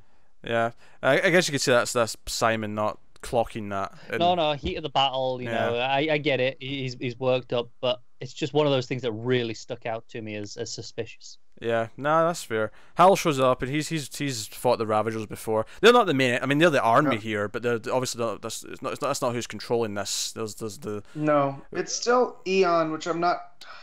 It's not just Eon though, right? It's not. It's because it's not Eon. That face we see in the ring that looks dead evil. That's not Eon. It's different. Yeah. No, but that's what I'm saying. Like it's still Eon still makes an appearance. Oh sure, yeah. But I'm not enjoying this. There's a lot going on, and usually I like Jurgans, but I'm not enjoying this arc. Didn't you enjoy the last two issues? It's taking me 3 to decide it. I thought you enjoyed the last two. Yeah. No, not really. I want people to go back and listen to the last 2 episodes of the Green Lanterns we've reviewed and tell me what Matt said, because I feel like he was way more positive on. It's certainly the first one. Tell us why he rated it, because I thought he liked them. Yeah. No, I've given him like 6s and 7s. Since. Well, we can check that, and we can prove if that's right or not. Check it. But I did not enjoy this issue. This felt like a chore. Oh, that's fair. Like if you didn't like this one, that's fair enough. Yeah. But I wasn't really digging the last I was giving it the benefit of the doubt because I like Jurgans normally, but I feel like there's so much going on. Like, I feel overwhelmed because you have Eon and you have the corrupted rings and you have the Ravagers and the Guardians are at play, and then you have all the different lanterns, and it's just like, okay, maybe that's what he's going for, like, because it doesn't, like, it's chaotic, but it doesn't feel out of. Don't get me wrong, like, messy. I think this was the weakest of the 3 issues of the arc so far. I think for me. I agree. But I wouldn't say I disliked it. I still had a decent amount of fun. I liked them playing the lanterns off each other, especially when we're actually. As soon as like Baz got a different order and went and did that order and it looked really suspicious. I'm like, okay, I'm kind of digging like whoever's doing this is playing them against each other and trying to actively make it look like he's went rogue, and playing with that stuff.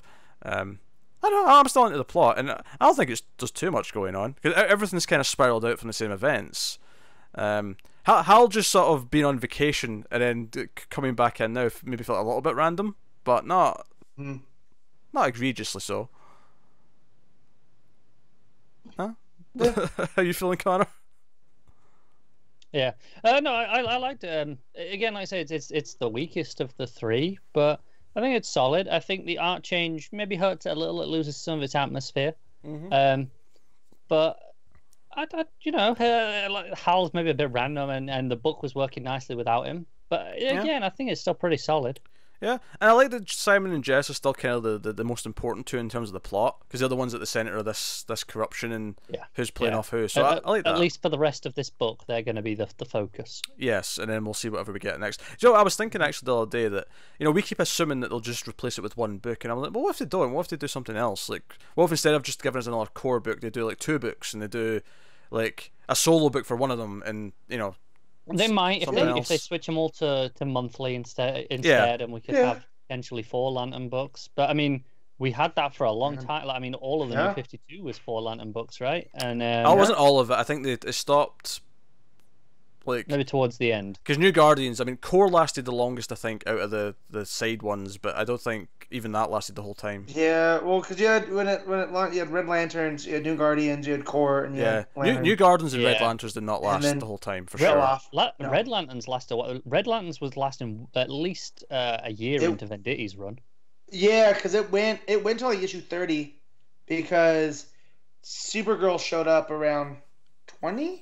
Yeah, and then we had the art that Soul wrote. He did like 12 issues, maybe. Yeah. He didn't get to 52 though. I'm right in saying that, though, right? No. Okay, that's fair. But it lasted a reasonable length of time. Yeah, and then New Guardians lasted up there too. I'm not saying they were short. I'm saying that it didn't last the whole time. By the time we got to those final months where like they were all rounding out at issue 52, nothing else did hit 52.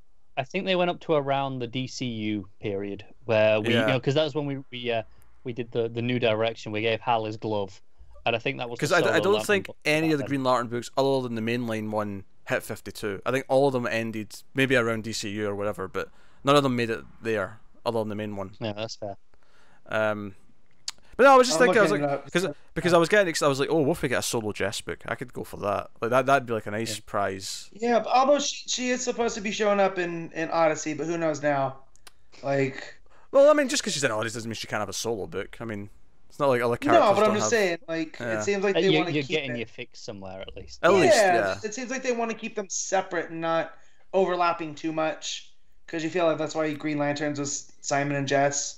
Yeah. And I feel like you're more likely to get a Baz book because Jess is somewhere, right? She is consistently going to be on Odyssey. Don't get me wrong. I don't think Simon is anywhere, right? I do think the most likely thing is just a team book. That's all of them. But I don't know. Maybe they'll do something different and they'll be like, hey, here's a couple of solo books, or here's a team book and a solo book, or whatever. Yeah, maybe. I don't know. By the way, I just did some checking on the side. Oh yeah. Matt gave the last issue a 7.5, which I think is liking something perfectly well. If you give that's pretty solid. All right, I said 6s and 7s, right? Is that our cover?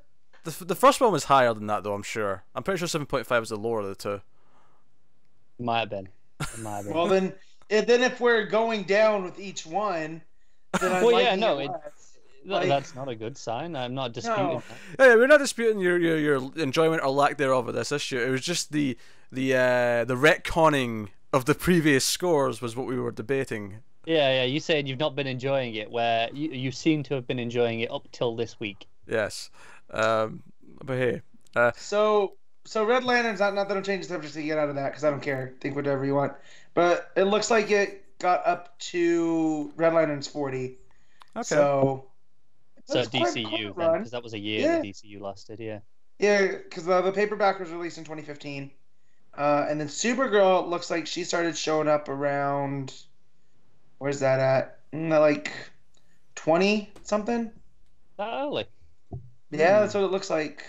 Oh, fair enough.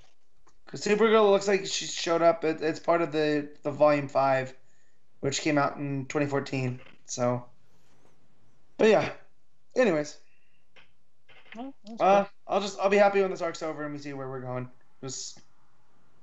Yeah. No, I'm with you. Yeah, fair enough. No, I'm digging it well enough. It's not like the most exciting thing I'm reading this week, but it's a solid enough thing, plot going on.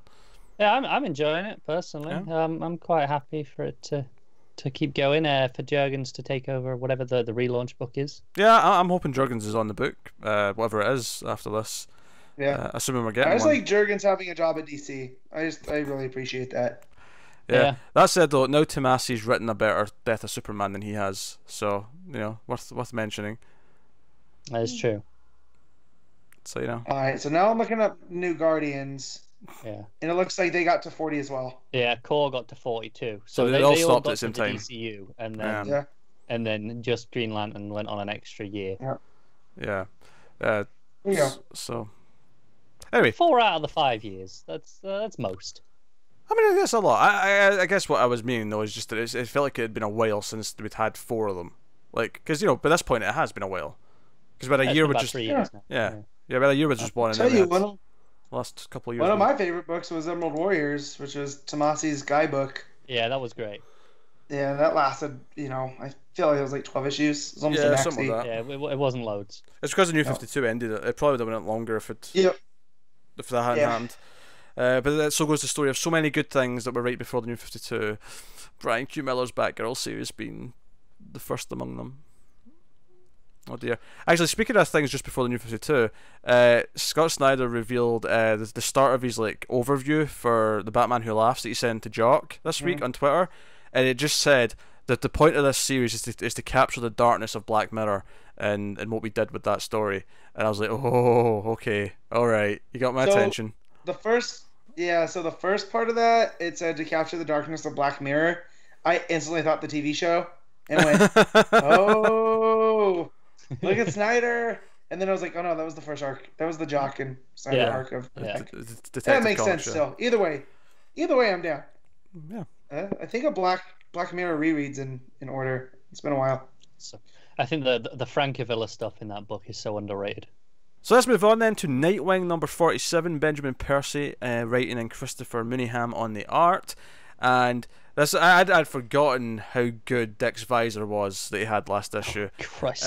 Because I did not, because it's not. It's great. It's atrocious. It's great. I have backup as well. I've had support on this subject since last issue. Right? I have. I've got legions. People also like Guy Gardner, and you don't ever hear me going like, "Oh, people like Gardner, so it's fine." Yeah, but you two.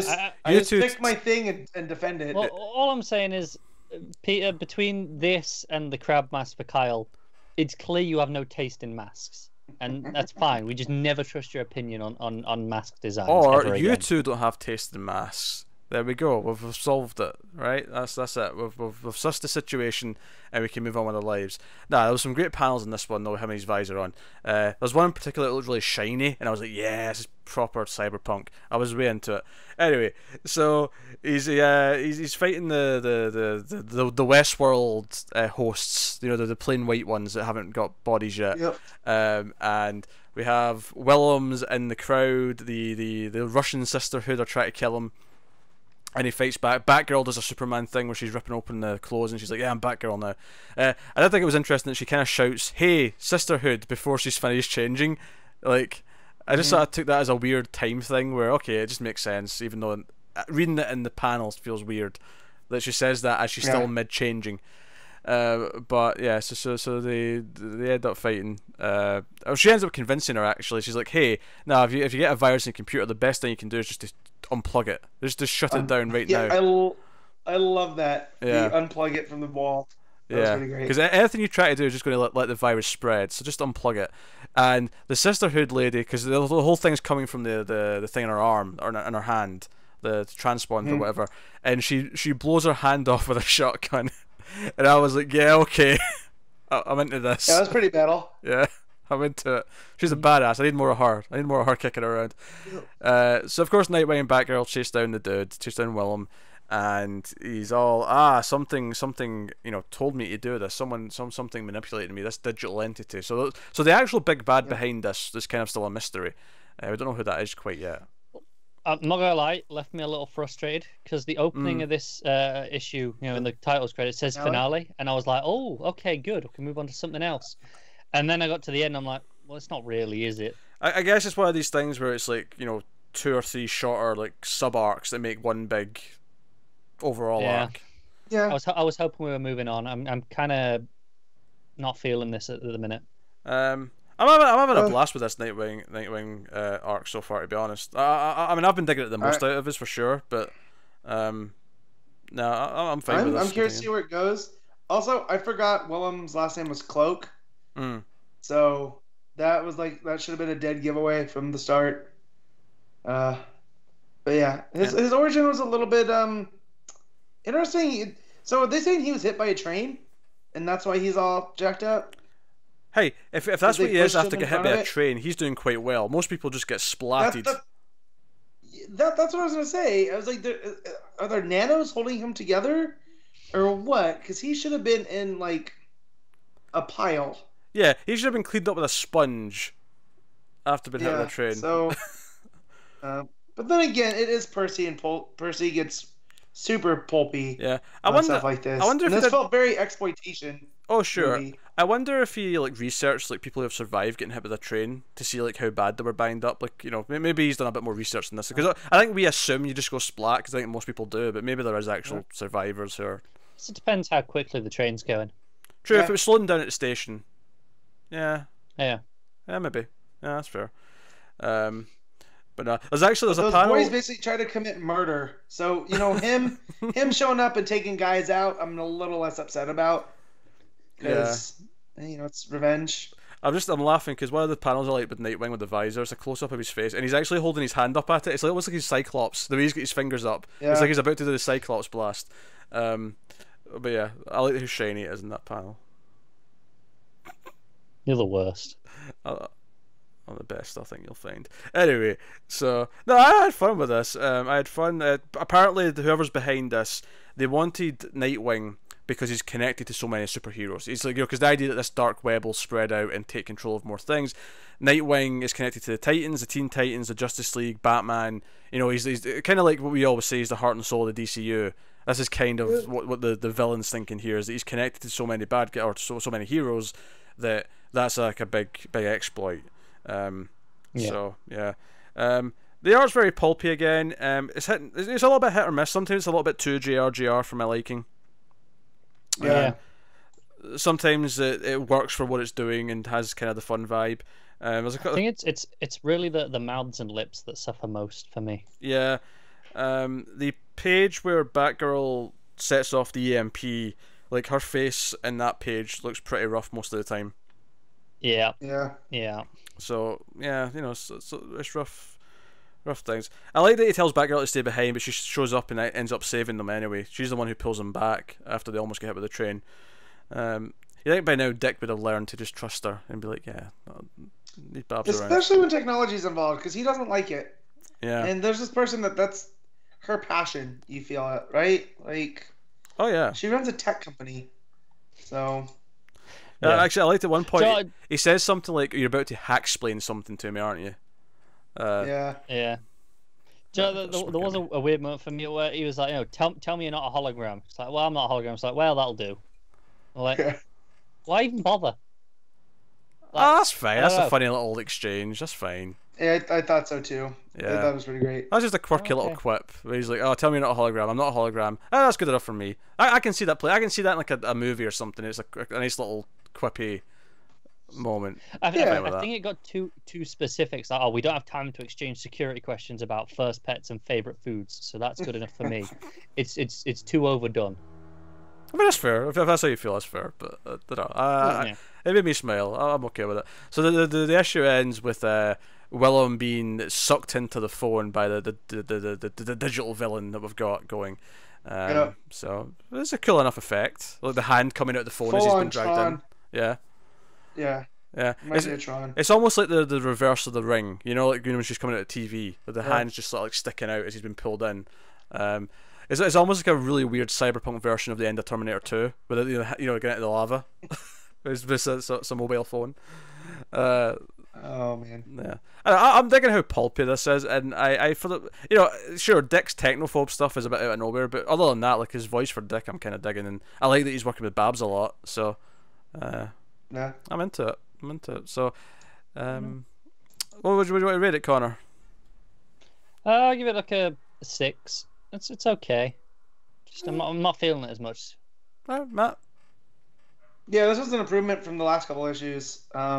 Weirdly being because it's a finale, like Connor's pointing out, but still. So I'll give this one 7.5. Yeah, I'm going to go with a straight 8. A solid 8 for me. I'm having a blast with this.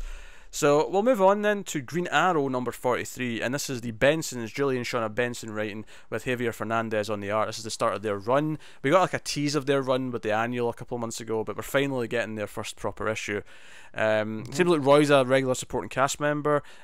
Oliver's moving in with Black Canary. Him and Dinah are actually got a house together, and she's remodeling with a Scream, which I thought was a nice touch. I love that. Yeah. That was great. So I'm curious actually what everyone thought of this, because it's obviously the new run on Green Arrow. We've had a couple of fill-ins for the last few months, and I'm wondering where we stand now. So, Matt, what are you feeling? So it's a little weird. I'm gonna give it a couple issues before I really decide. But the Bensons have a handle on Ollie, it seems. Yeah. I'm not sure I like where the story's going from this first issue. It's very. I felt like I've read this in Green Arrow before, but they could end up pulling it off, pretty easy for all I know. But yeah, I'm a bit hesitant right now. Okay, Connor. Yeah, I'm mixed. There's things I like and other stuff not so much. I feel like the issue didn't have much of a flow to it. It kind of just seemed to do a lot of stuff, and then okay, now we're at the end. Do you know, I actually kind of agree with that. That was kind of my main thing, is that I felt like it felt like a long read, even though it shouldn't have felt like a long read. Yeah. But I do like I like almost everything it's actually doing though. Like when I actually look at each individual thing it's setting up, and like Oliver and Dinah living together, the story beat that Oliver wants to try and trust Roy more, so he wants to tell him about the box that Martian Manhunter gave him. I like that beat, and I like what the villain does, like the fact that they get to because the villain is this social justice warrior who's like, oh, this corrupt guy who's trying to like demolish people's houses so he can build expensive houses, a 1%er, and he kidnaps them, broadcasts them on the internet, like, people, you can vote, shall I execute him? So obviously Green Arrow and Black Canary go and try and find him, but they get there too late, and we just see his decapitated head on the floor. It's like, I was like, oh man, this is like darker than I was expecting. And I was kind of into that, and even just the moral quandary that the city kind of voted for this. Like, there's a lot of people who have become like, I like that moral thing that's bringing up for Oliver. I kind of dig that. I like when he has to be like, because we all know him, he's the super liberal guy, right? And he's like Robin Hood. But when someone comes out that's like, you don't go far enough, like that's something that I've read before, and usually it tends to work out. But here it feels like with Roy being involved and stuff, like it seems a little bit different, Yeah, I mean, I feel like that's Roy's thing too. Is Roy's like, yeah, sometimes you don't go far enough, Ollie. So I wonder if that's why he's here.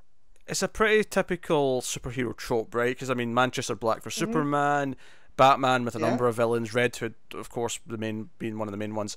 Like, like it's something that a lot of the superheroes go through at some point, is this kind of beat. where the story is a villain who thinks they don't do enough, they don't go far enough, and then they have to sort of like stand their ground with their ideology and kind of like show that no, our way is the best way. We have to like fight through this. And if it's done well, it's usually pretty good. So no, I mean I'm intrigued to see where it goes. I think, like I say, I liked all the individual scenes pretty well. You know, I liked at the office and like you know, the Manhunter jab from Kate. You know, got a chuckle out of me. I liked the very obvious Archer reference with the character Pam. It's clearly Pam from Archer. The way she talks. Is it? Yeah. Even her on about the like, talking about she eats all the bear claws. I'm like, yeah, that's Pam.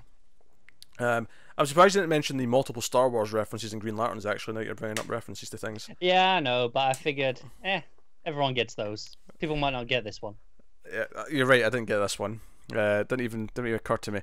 But no, I'm digging Kate being a continuing supporting player in the book. I like that the Bensons have kept on a character that was set up in the last run and keeping her around like this. It's a nice touch. Too often everything from previous runs is just thrown out and disregarded, right? Yeah, and of course Emmy's not around. Emmy's away with Teen Titans, but we've brought in Roy, and obviously all Dinah's sticking around, so it still feels like it's following on quite well from where things are. I would gladly trade anything to have Emmy in a good book. Oh sure. Yeah, I'd swap Emmy for Roy.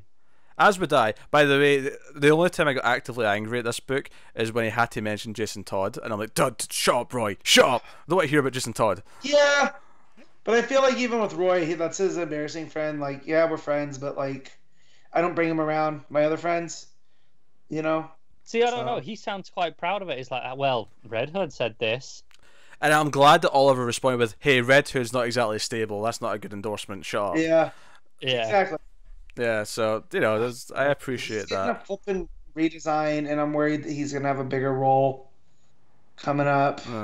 Like, I don't like that. You know, Don't you dare. Don't threaten us like that. Yeah, I'll say I liked the book overall. Like I say, I have the one criticism of it. It felt oddly longer than it was. But I do like everything it's individually setting up for all but various plot threads, so... I do accept the last page. I really don't... I thought, oh, this again. Oliver Queen's the target. I feel yeah, like but that's always... No, but specifically this here, I feel like this is something that we always do with Green Arrow. I'm like, do something different. I'm not too fussed about it because... better get...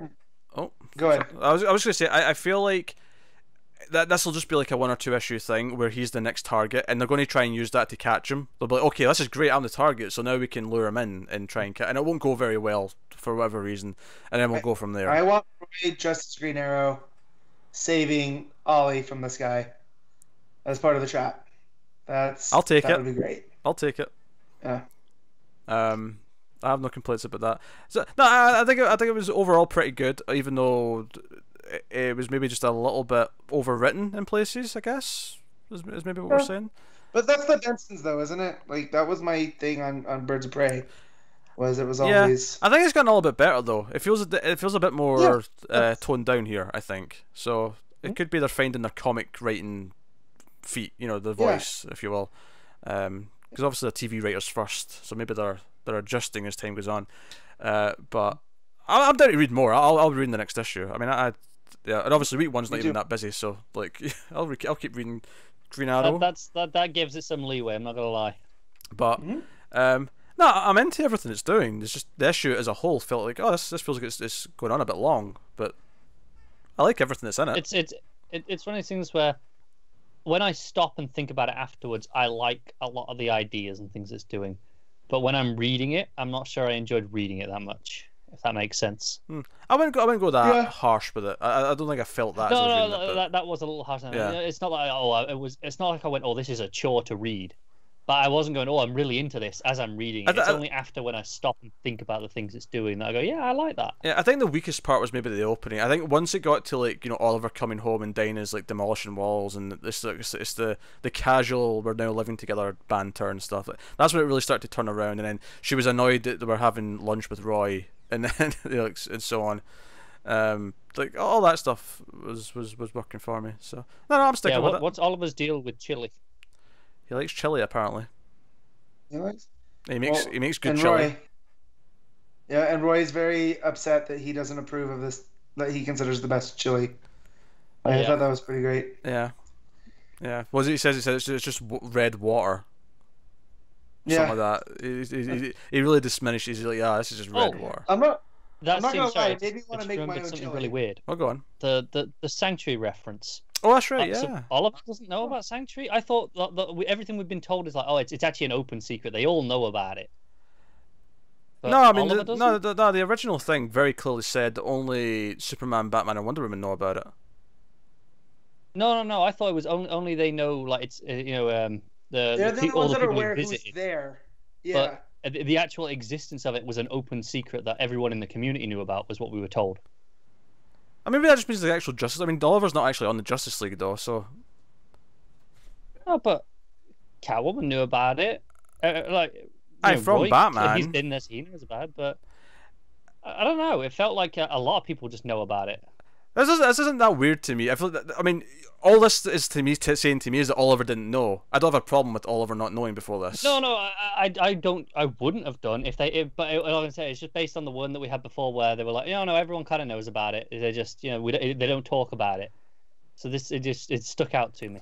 I don't know. It's just like stuff they say in like press releases and stuff. It's like, yeah, it's kind of like don't take it necessarily 100% all the time. That's fair. They're asked a question. I don't know. That never even occurred to me. It was a neat little reference, though. Obviously, I like that they're kind of like setting it up in multiple books. More and more people are mentioning it across the board, so it feels like we're kind of naturally just seeing the Sanctuary and Heroes in Crisis before we get there. So that's kind of cool. Yeah, I like that though because it's making it feel like it's a proper crisis. Yes. It feels like a lot of different characters from a lot of different corners are starting to mention it, and because of that, it just feels a bit more real, I guess. Yeah. So we should rate it then. Connor, what are you rating Green Arrow? Give it a 6. Matt? Oh, I liked it way more than that. It's 7.5. Yeah, I'm going to agree with that. 7.5. Just to annoy Matt that we're giving the same score again. I know. I shouldn't have said anything. Matt, what's your score? Just silence for 5 minutes. Like, I'm going to move. Pete, what's your score? I'm the host, Matt. I asked you first. So we'll move on though. We'll move on to Deathstroke 34, which is Christopher Priest writing and Carlo Pagulayan on the art. I never read the last issue because I ran out of time, and I never went back and read it afterwards. So I have not read this issue either. I've basically dropped Deathstroke, just kind of through. I wish not wanting to. I wish I could be in your shoes, but I have to complete it to the end of this run. To the end of this arc. And then I think I'm done. Yep. I enjoyed this issue more than I have the last couple. I thought Me too. It felt a lot more focused. It had a direction. So what this is essentially Slade comes to Wayne Manor. And he doesn't know that Bruce is Batman, but he knows that the Batcave is below the manor because of he's done some detective work and he's figured it out. Yeah, and normally I'd have issues with this, but you have to remember that the Deathstroke procedure also enhances his intelligence. Yeah. Right? Yeah, and of course, we know publicly there's a link between Bruce Wayne and Batman. That's, everyone knows that. So, it's not a million miles to leap to that. So he shows up and he's there and he's got the gun to his head and Bruce is telling the kids to get out. And Deathstroke takes him down into the Batcave to have a bit of a tussle. Mm-hmm.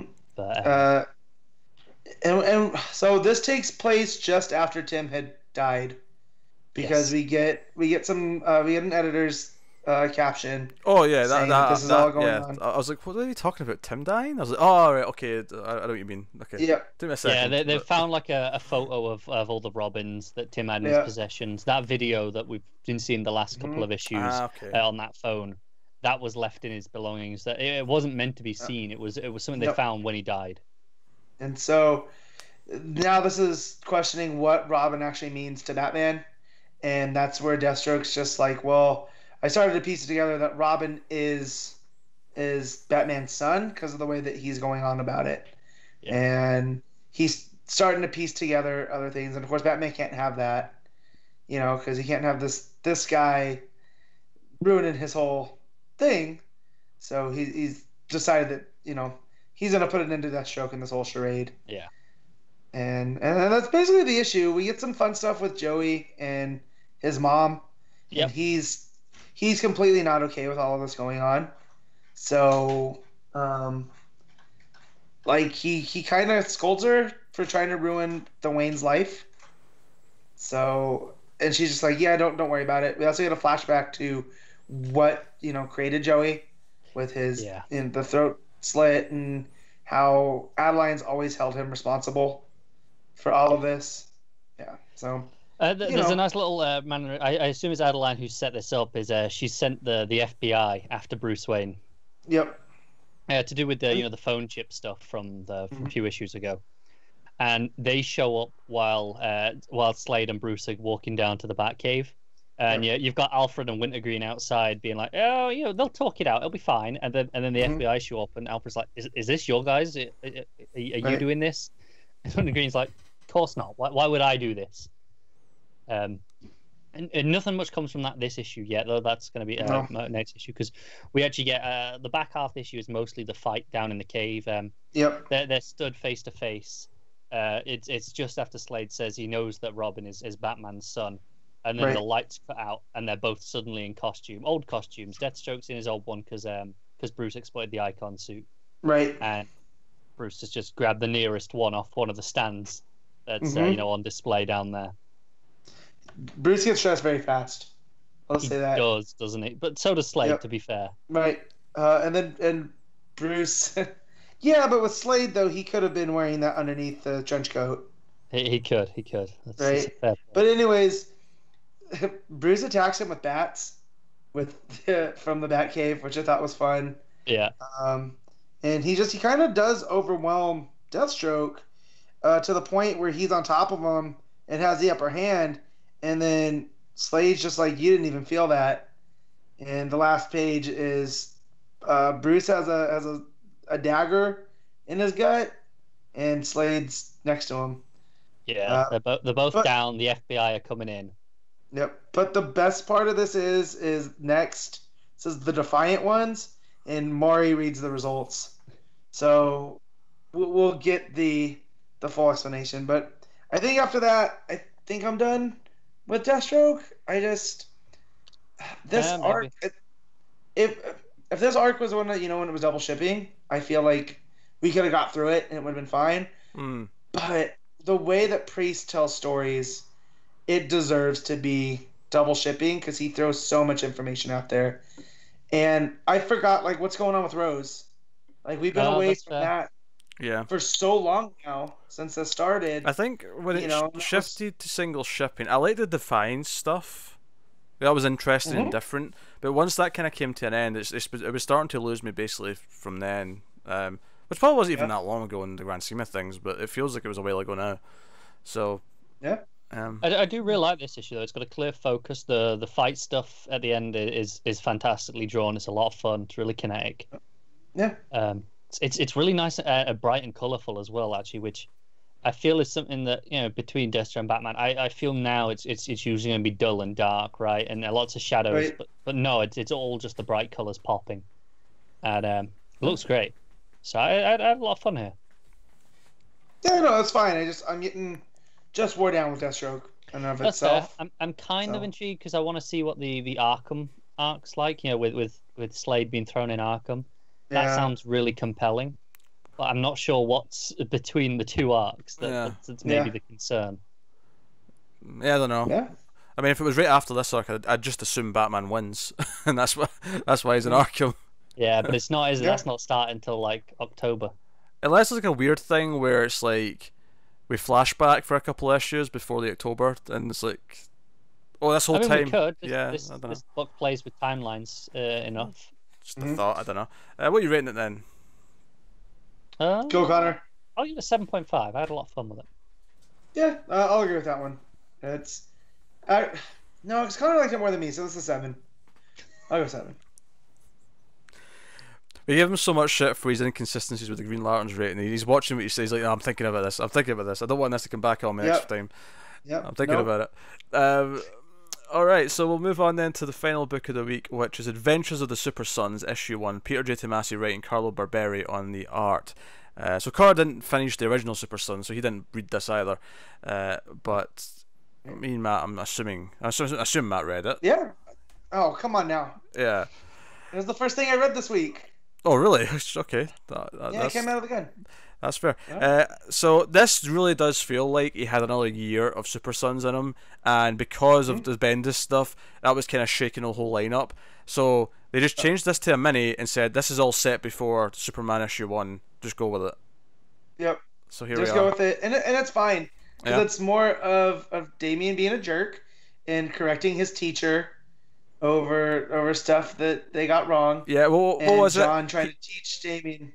The teacher wanted a paragraph just basically to reiterate some information, and Damien handed in a 12-page college-level thesis. Yep. That does crack me up. So, but he was on history, right? Yeah, I think so. They're fighting a big Superman robot at the start. Basically, the Tinkerer is controlling the Superman statue. The puppeteer. The puppeteer, that's what it was. I'm sorry, there's too many villains that are like Tinkerers, puppeteers, and Toymans and whatnot. But Damien actually gets the controls, and he punches Superboy a couple of times with the statue before he snaps it in half. He's like, "Oops! Oh, it's a daisy. I've punched him. Oh, I've stomped on him. Oh, that's a shame." Oh, stomped on him too. And John knows what's going on. He's known Damien enough. Yeah. So he's like, "Oh, thanks, man." Like, and they go back to their HQ. It's been fixed since the last one, which I thought. Again, this is just Super Sons issue, whatever they would have been at. That's just 17. You know? It'll be. But that's good because it's enjoyable, and I'm digging that this one's setting up a lot of stuff. It's setting up that they're off school for summer, and the parents are away doing different things, so they're kind of unsupervised. So we can basically have this 12-issue run of Kid Insanity. I thought the opening was kind of interesting. It was a very meta thing where Superboy was basically staring at the reader, saying, "Yep, I'm back." Because he would get popcorn as Damien was fighting the robot. And letting Damien fight the statue by himself. I thought that was pretty funny. Yeah. But so we get into the crux of the issue that there's some mysterious character that's coming from the dark side of the moon to Earth. And it looks like there's multiple ones as we keep going back to them. And then so the Super Sons are in their base, and Damien's admonishing John for drinking so much soda.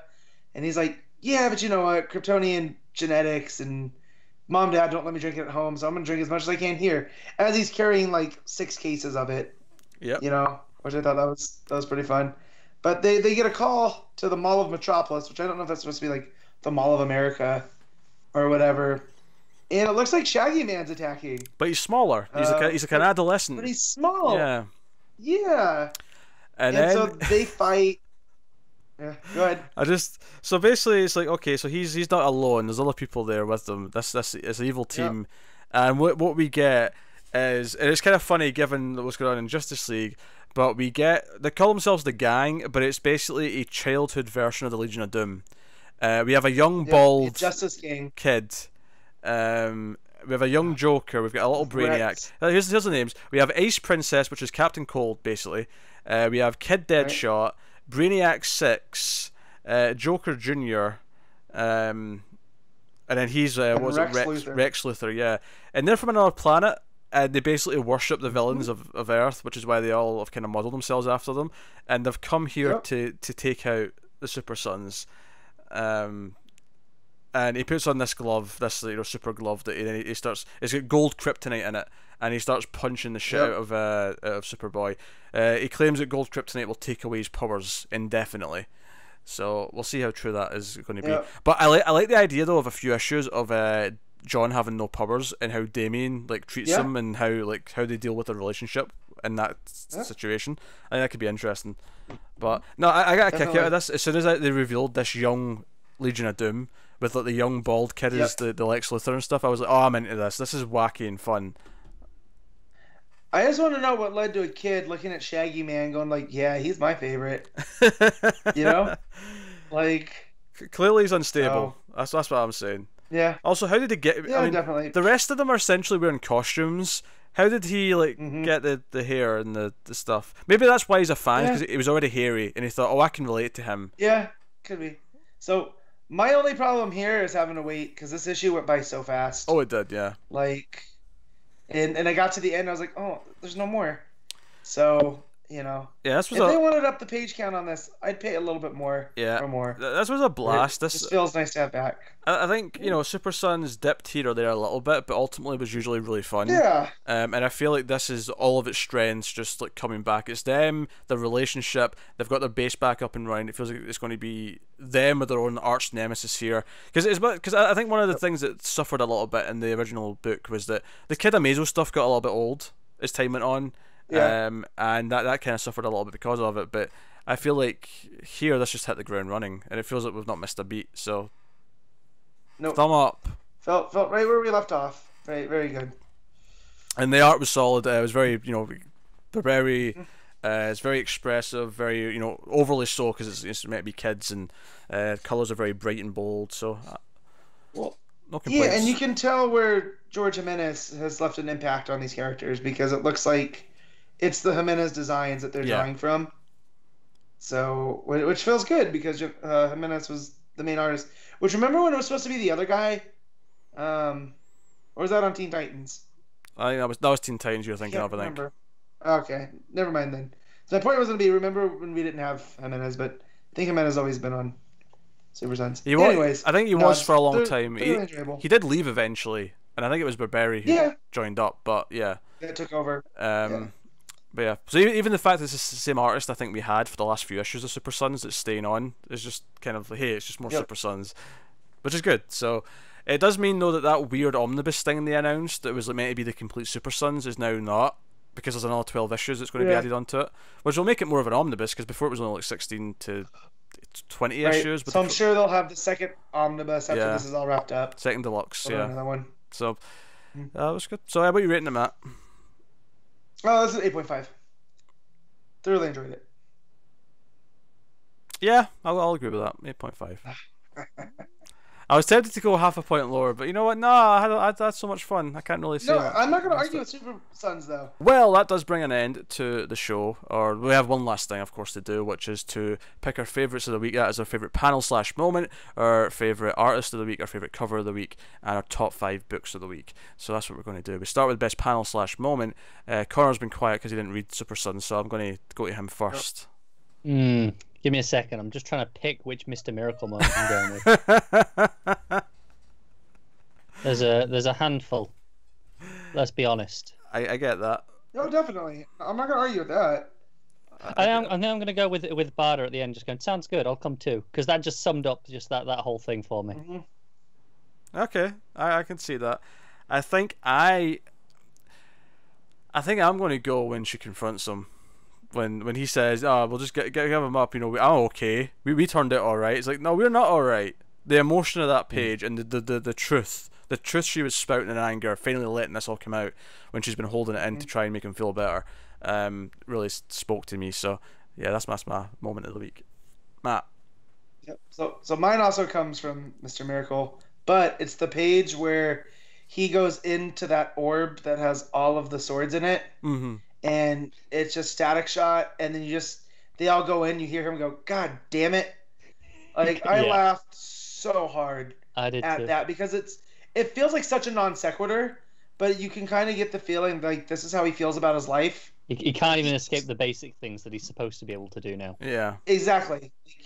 He's the world's greatest escape artist, but he's still messing that up. Do you know what? The biggest laugh I got that we forgot to about was the mother box. It's like, it says it'll be 3 minutes. Aren't those things supposed to be instant? Yeah. But, war and shit. The war's messing it up. But I loved how they were treating it like Uber or Lyft. Yeah, like, exactly. The boom tube will be here soon. Yeah. It was 4 minutes. It was going up. It was getting longer, the wait. Yeah. Just cracking me up. That cracked me up. The blue and gold and red and yellow and green. Like, I just love that too. This has just turned into moments of Mr. Miracle again, this section. So best cover of the week then, Matt. I'll go to you first. Oh, this one's tough. So I'm not a big fan of that Mr. Miracle, like, of the dark side. Mm-hmm. You're not? No, because it's nice, but it looks photo negative, and I know that's what they were going for. Yeah, it's because it's anti-life. It's yeah, negative. No, I get that. This one's tough. I think I'm just gonna have to go with it's either Batman or Legion of Doom. I have to decide which ones. Legion of Doom's really good. Let's go Batman. I actually really I'll like go Batman. I like the Batman variant a lot, actually. That's the thing. I like both the Batman covers, and I really like both the Green Arrow covers as well. Like that Maliv one as well. That is the regular. Yeah. Is gorgeous. Yeah, Green Me Arrow's too. really good. Green Arrow is really good. I could be tempted to go for Green Arrow. You got the Kerry Andrews one as well, right? For the variant. Yeah. That's real nice. It's a good week for covers. That is pretty good. Yeah, it's between the regular Green Arrow and the Batman variant for me, I think. Or maybe Legion of Doom, but I think I'll go more for I'll say Batman variant. I like the moodiness of it and the bats and the Yeah, it's it's nice. like the orange. The orange makes it all pop, and it's Bruce versus Batman. yeah. Like I like that. Yeah. Oh. And it's funny because that Batman one I think is Kerry Andrews as well. Like, so that and the Green Arrow variant, but they're very different pieces. Very different. And I remember the first time I heard Kerry Andrews' name, I wasn't sure how to pronounce it because he was doing the Iron Fist, the Living Weapon Yes. mini, and yeah, so now he's like this cover artist for DC, just killing it. So that's cool. Yeah, definitely. So did you pick Connor? No, but I'm gonna go with the regular Batman one. I think just it's the colors on it that just I just can't help it. Right? I kept trying to pick another one, but my eye kept going back to that one. Yeah. That's fair. That's fair.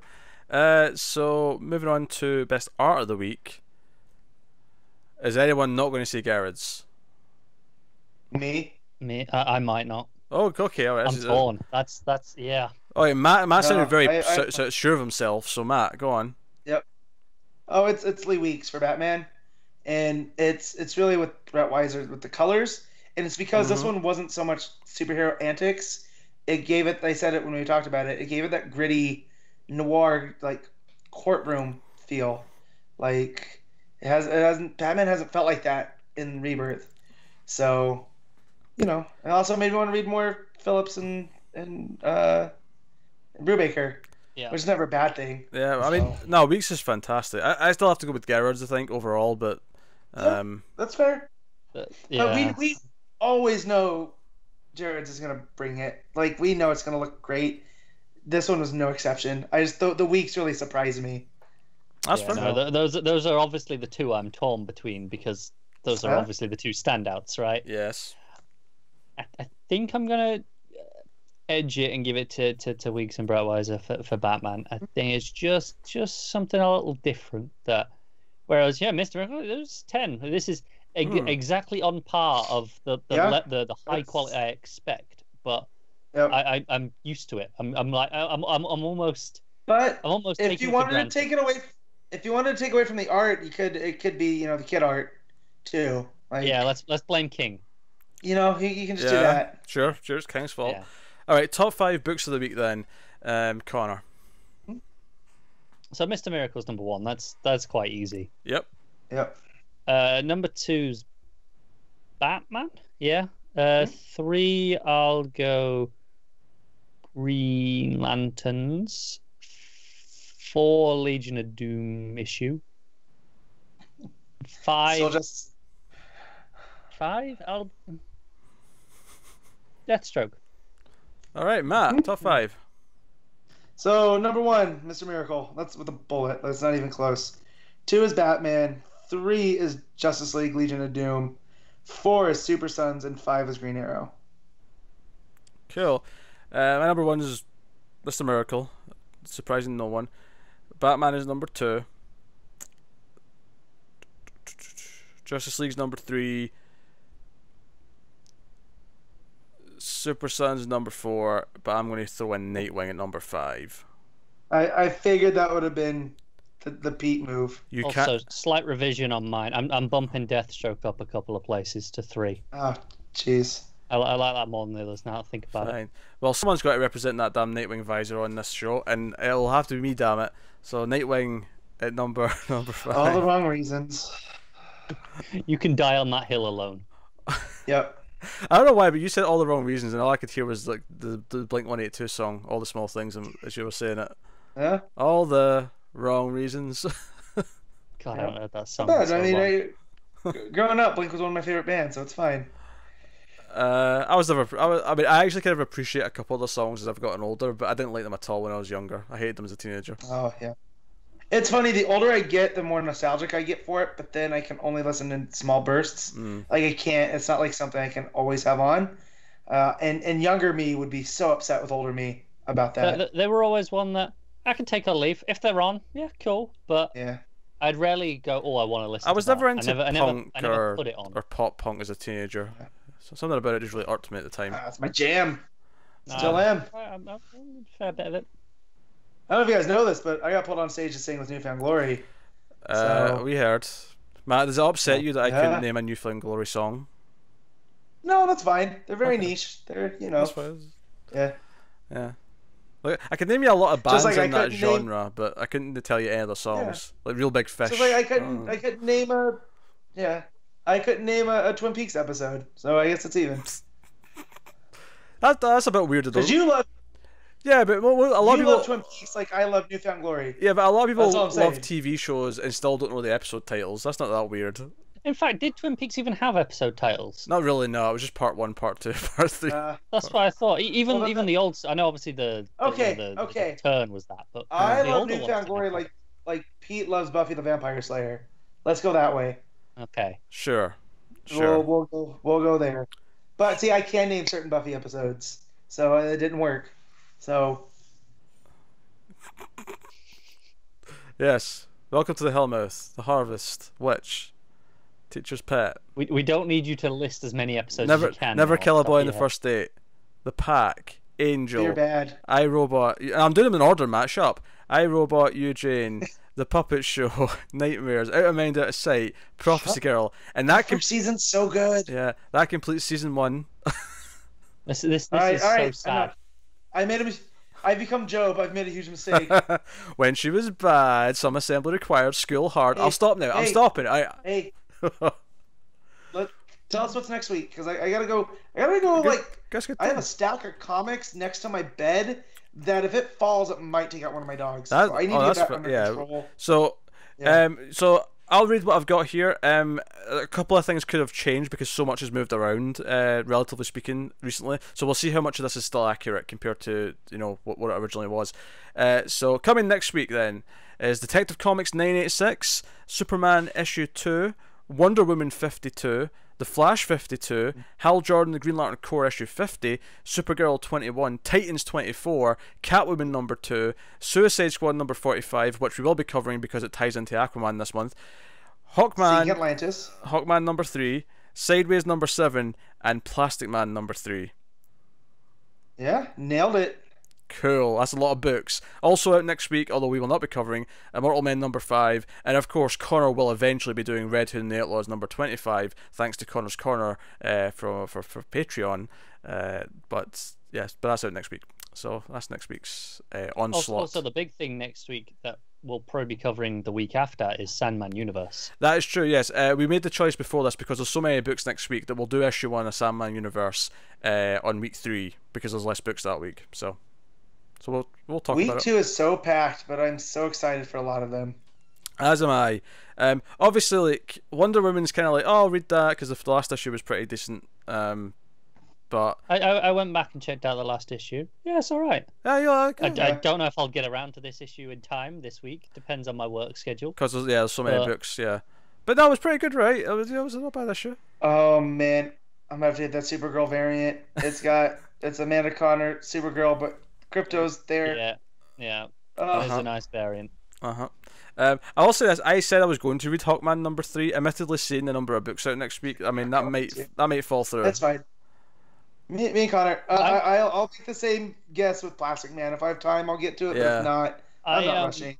Shockingly excited for Hawkman number 3. Like I don't. 3 months ago, you said you're going to be excited for Hawkman number 3 by Venditti and Here's the thing. I'd be like, piss off. Yeah, you didn't. I'm still saying piss off. Invasion Dinosaur Island. Yeah. No, he's saying it in a what's the word I'm looking for? Hypothetical way, right? Not hypothetical. What's the word I'm looking for? Yeah, hypothetical question. Rhetorical? I'm out Disney right now, guys. Rhetorical. There we go. I can't talk, guys. It was a rhetorical question. Anyways, Hawkman, Dinosaur Island. What's not to love? Venditti and Hitch. That's what's not to love. So that's what's coming next week, comics wise. Of course, it's always worth at the end of the show to do a little bit of plugging and to sort of beg you for your support and your monies. If you go over to patreon.com/MailFuzzTV, you can support the show and get some bonuses. In fact, me and Connor just recorded the monthly episode for July, which is slightly late, admittedly, but we just recorded that last night, so that's going up later today. Actually, it'll probably be up a few hours after the regular episode goes up, so you can look forward to that. But that was Justice League: The Nail that we did by Alan Davis, so we had an interesting conversation about that. But it was about 90 minutes long, or close to, so it's a pretty meaty episode. So you can check it out. And this month you get to vote on what we'll do towards the end of this month, because it's the 5th week. Yeah, and 5th weeks we let our patrons vote what we do for the monthly episode, which is exclusive to the $5 tier on Patreon, or above. Obviously, if you pay more than that, you still get it. But the vote, yes, for patrons this month will be Green Lantern Kyle Rayner Volume 1, Sandman Volume 1, that's topical, Supergirl by Peter David Volume 1, and JLA by Grant Morrison Volume 1. So it's a Volume 1 vote, so you can vote on those. That's good. That vote will be going up Matt, you going? early next week. You can expect that. So that's on the patrons. But yeah, so obviously that helps us out. And if you can't do that, don't feel too bad. Of course, you can like, subscribe, all the usual stuff. Give us reviews on iTunes or whatever else. You can't. Here's a simple thing: if you watch us on YouTube and you want to support us, just let the ads play. Turn off ad block and let the ad play.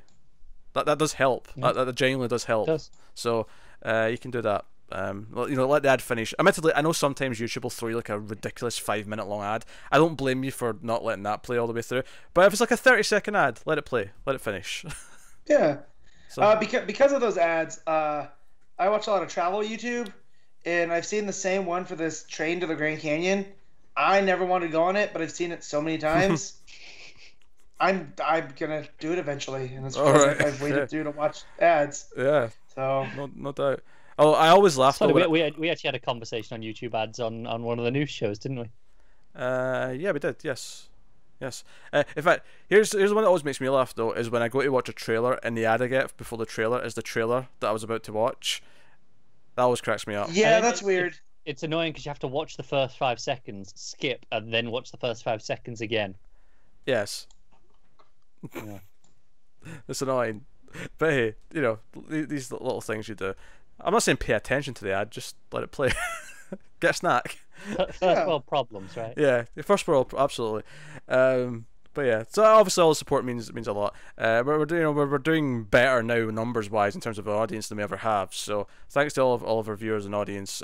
I got really sentimental at the end of the monthly episode last night, and I felt like all the non-patrons should get some of this love too, because we're doing well. It feels like there's a community building, and we love you loads. So we thank you much. We will be wanting questions for week 3 and week 5, because it's a fairly light week 5 this month as well. So you can comment on the YouTube. I'll be putting questions out on the Twitter, the main Twitter at DC Comics Podcast, since we've not mentioned it yet. Just before those episodes go out on those weeks, or before we record on those weeks more specifically. So you can give us some questions then, and that's cool. But yeah, so thank you very much. Thanks for supporting the show. We love you loads. Obviously check out the Twitter at DC Comics Podcast, as I said. Is there anything else to plug or promote? I will mention actually that me and Connor reviewed Death of Superman, the new animated movie, last week. It was on the audio feed as well for everyone who listens to this podcast, but of course it's on YouTube as well, and also on the Mail Fuzz Movies feed. Worth checking that movie out. If you've been feeling kind of disillusioned with the animated movies being kind of just mediocre for a while, this one breaks that trend. It's really good. As I said, it's the best one since the Dark Knight Returns. Yes. Peter J. Tomasi wrote it, and it is a better Death of Superman than the comic, I think. Honestly. Yeah. So, and easily better than Batman v Superman's adaptation of it. And Superman Doomsday. Not much competition. The other animated movie they did way back like 10 years ago. So yeah, Matt, you should watch. Matt, you'll love it. You'll love that Death of Superman. Yep, that's what you're telling me. I'm gonna check it down soon. So yeah. You will love that movie. Yeah, I don't know if it's had its physical release yet. I know it's because they did the digital release a couple of weeks early. Yeah. Yeah, it just came out, I want to say yesterday, as we record There you go, this. then. So Yeah. you should be able to find it anywhere easily enough now. Yeah, they do that thing where the VOD comes out like 2 weeks before the Blu-ray and stuff. But Yeah, and I just lose track of because I just watch it digitally when it comes out. I lose track of when the physical one. Yeah. So yeah, check that out. So check out me and Car's review, but more importantly, check out the movie because it's really good. But yeah, so that is us. That has been episode 115 of Comics from the Multiverse. Let us know why Connor's wrong about his whole Justice League issue placement thing, because the Cross was a big controversy. That was Crossgate, and for our patrons, there was Crouchgate last month for the monthly episode. But I want to get Matt's opinion on this. Crouch or crotch? Crouch. No. Crouchgate. Let's not get into No, it now. I just want Matt's Matt quick needs to opinion, go. right? Matt, you know that famous Jim Lee image of Batman? There's a Superman one for tomorrow where he's like standing up on the ledge, right? Yeah. Right? And there's the Batman equivalent where he's standing up on the ledge and he's standing all... On the gargoyle. Yes, right. And he's got his knee up on the gargoyle, right? He's got his foot up there, so his knee's up a bit, right? Would you say that is closer to a crouch or closer to standing up? That's closer standing up. Of course it is, because you're not a crazy man. Connor is just Crouching. so wrong on this.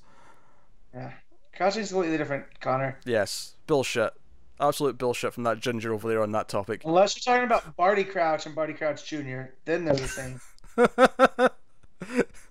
Fair enough. Pete probably doesn't even know who that is. I have no idea who that is now. Yep, there you go. But I can't argue with the point that they made because I don't know who they are. So fair enough. Was my response. I'm sticking to Hey, it. you guys go to Twitter and let Pete know who Barty Crouch and Barty Crouch Jr. were. I don't think I want to be bombarded with this. It's fine. You do. It'll be great. I just want some gifts being sent in his direction. I don't think I do. Yep. Preferably with the tongue flicking. Yep. What? Anyway, No, Pete's worried now. let's move on. Let's move To on. anyone who knows who they are, that makes complete sense, I promise. Yes, it does. It makes total sense. With that, we are wrapping up the show. So thank you very much, everyone, for watching and listening. We always appreciate it. Keep reading comics. And always remember that... Oh, wait, I almost did the TV one. Shit. No, the pause was intentional. I did a dramatic pause, but I paused so long that I got too confident. The reason that is so funny is because if you remember way back to the start of this episode, and he said he was trying not to make the same mistake twice. Yes. That's because he did the TV intro instead. Yes. That's actually really funny. Yeah. That's me foreshadowing my first mistake to my last mistake. That's actually really funny. Yeah. All right. Full circle. But thanks very much, guys. We love you loads. And always remember to never get lost in the Speed Force. Doom.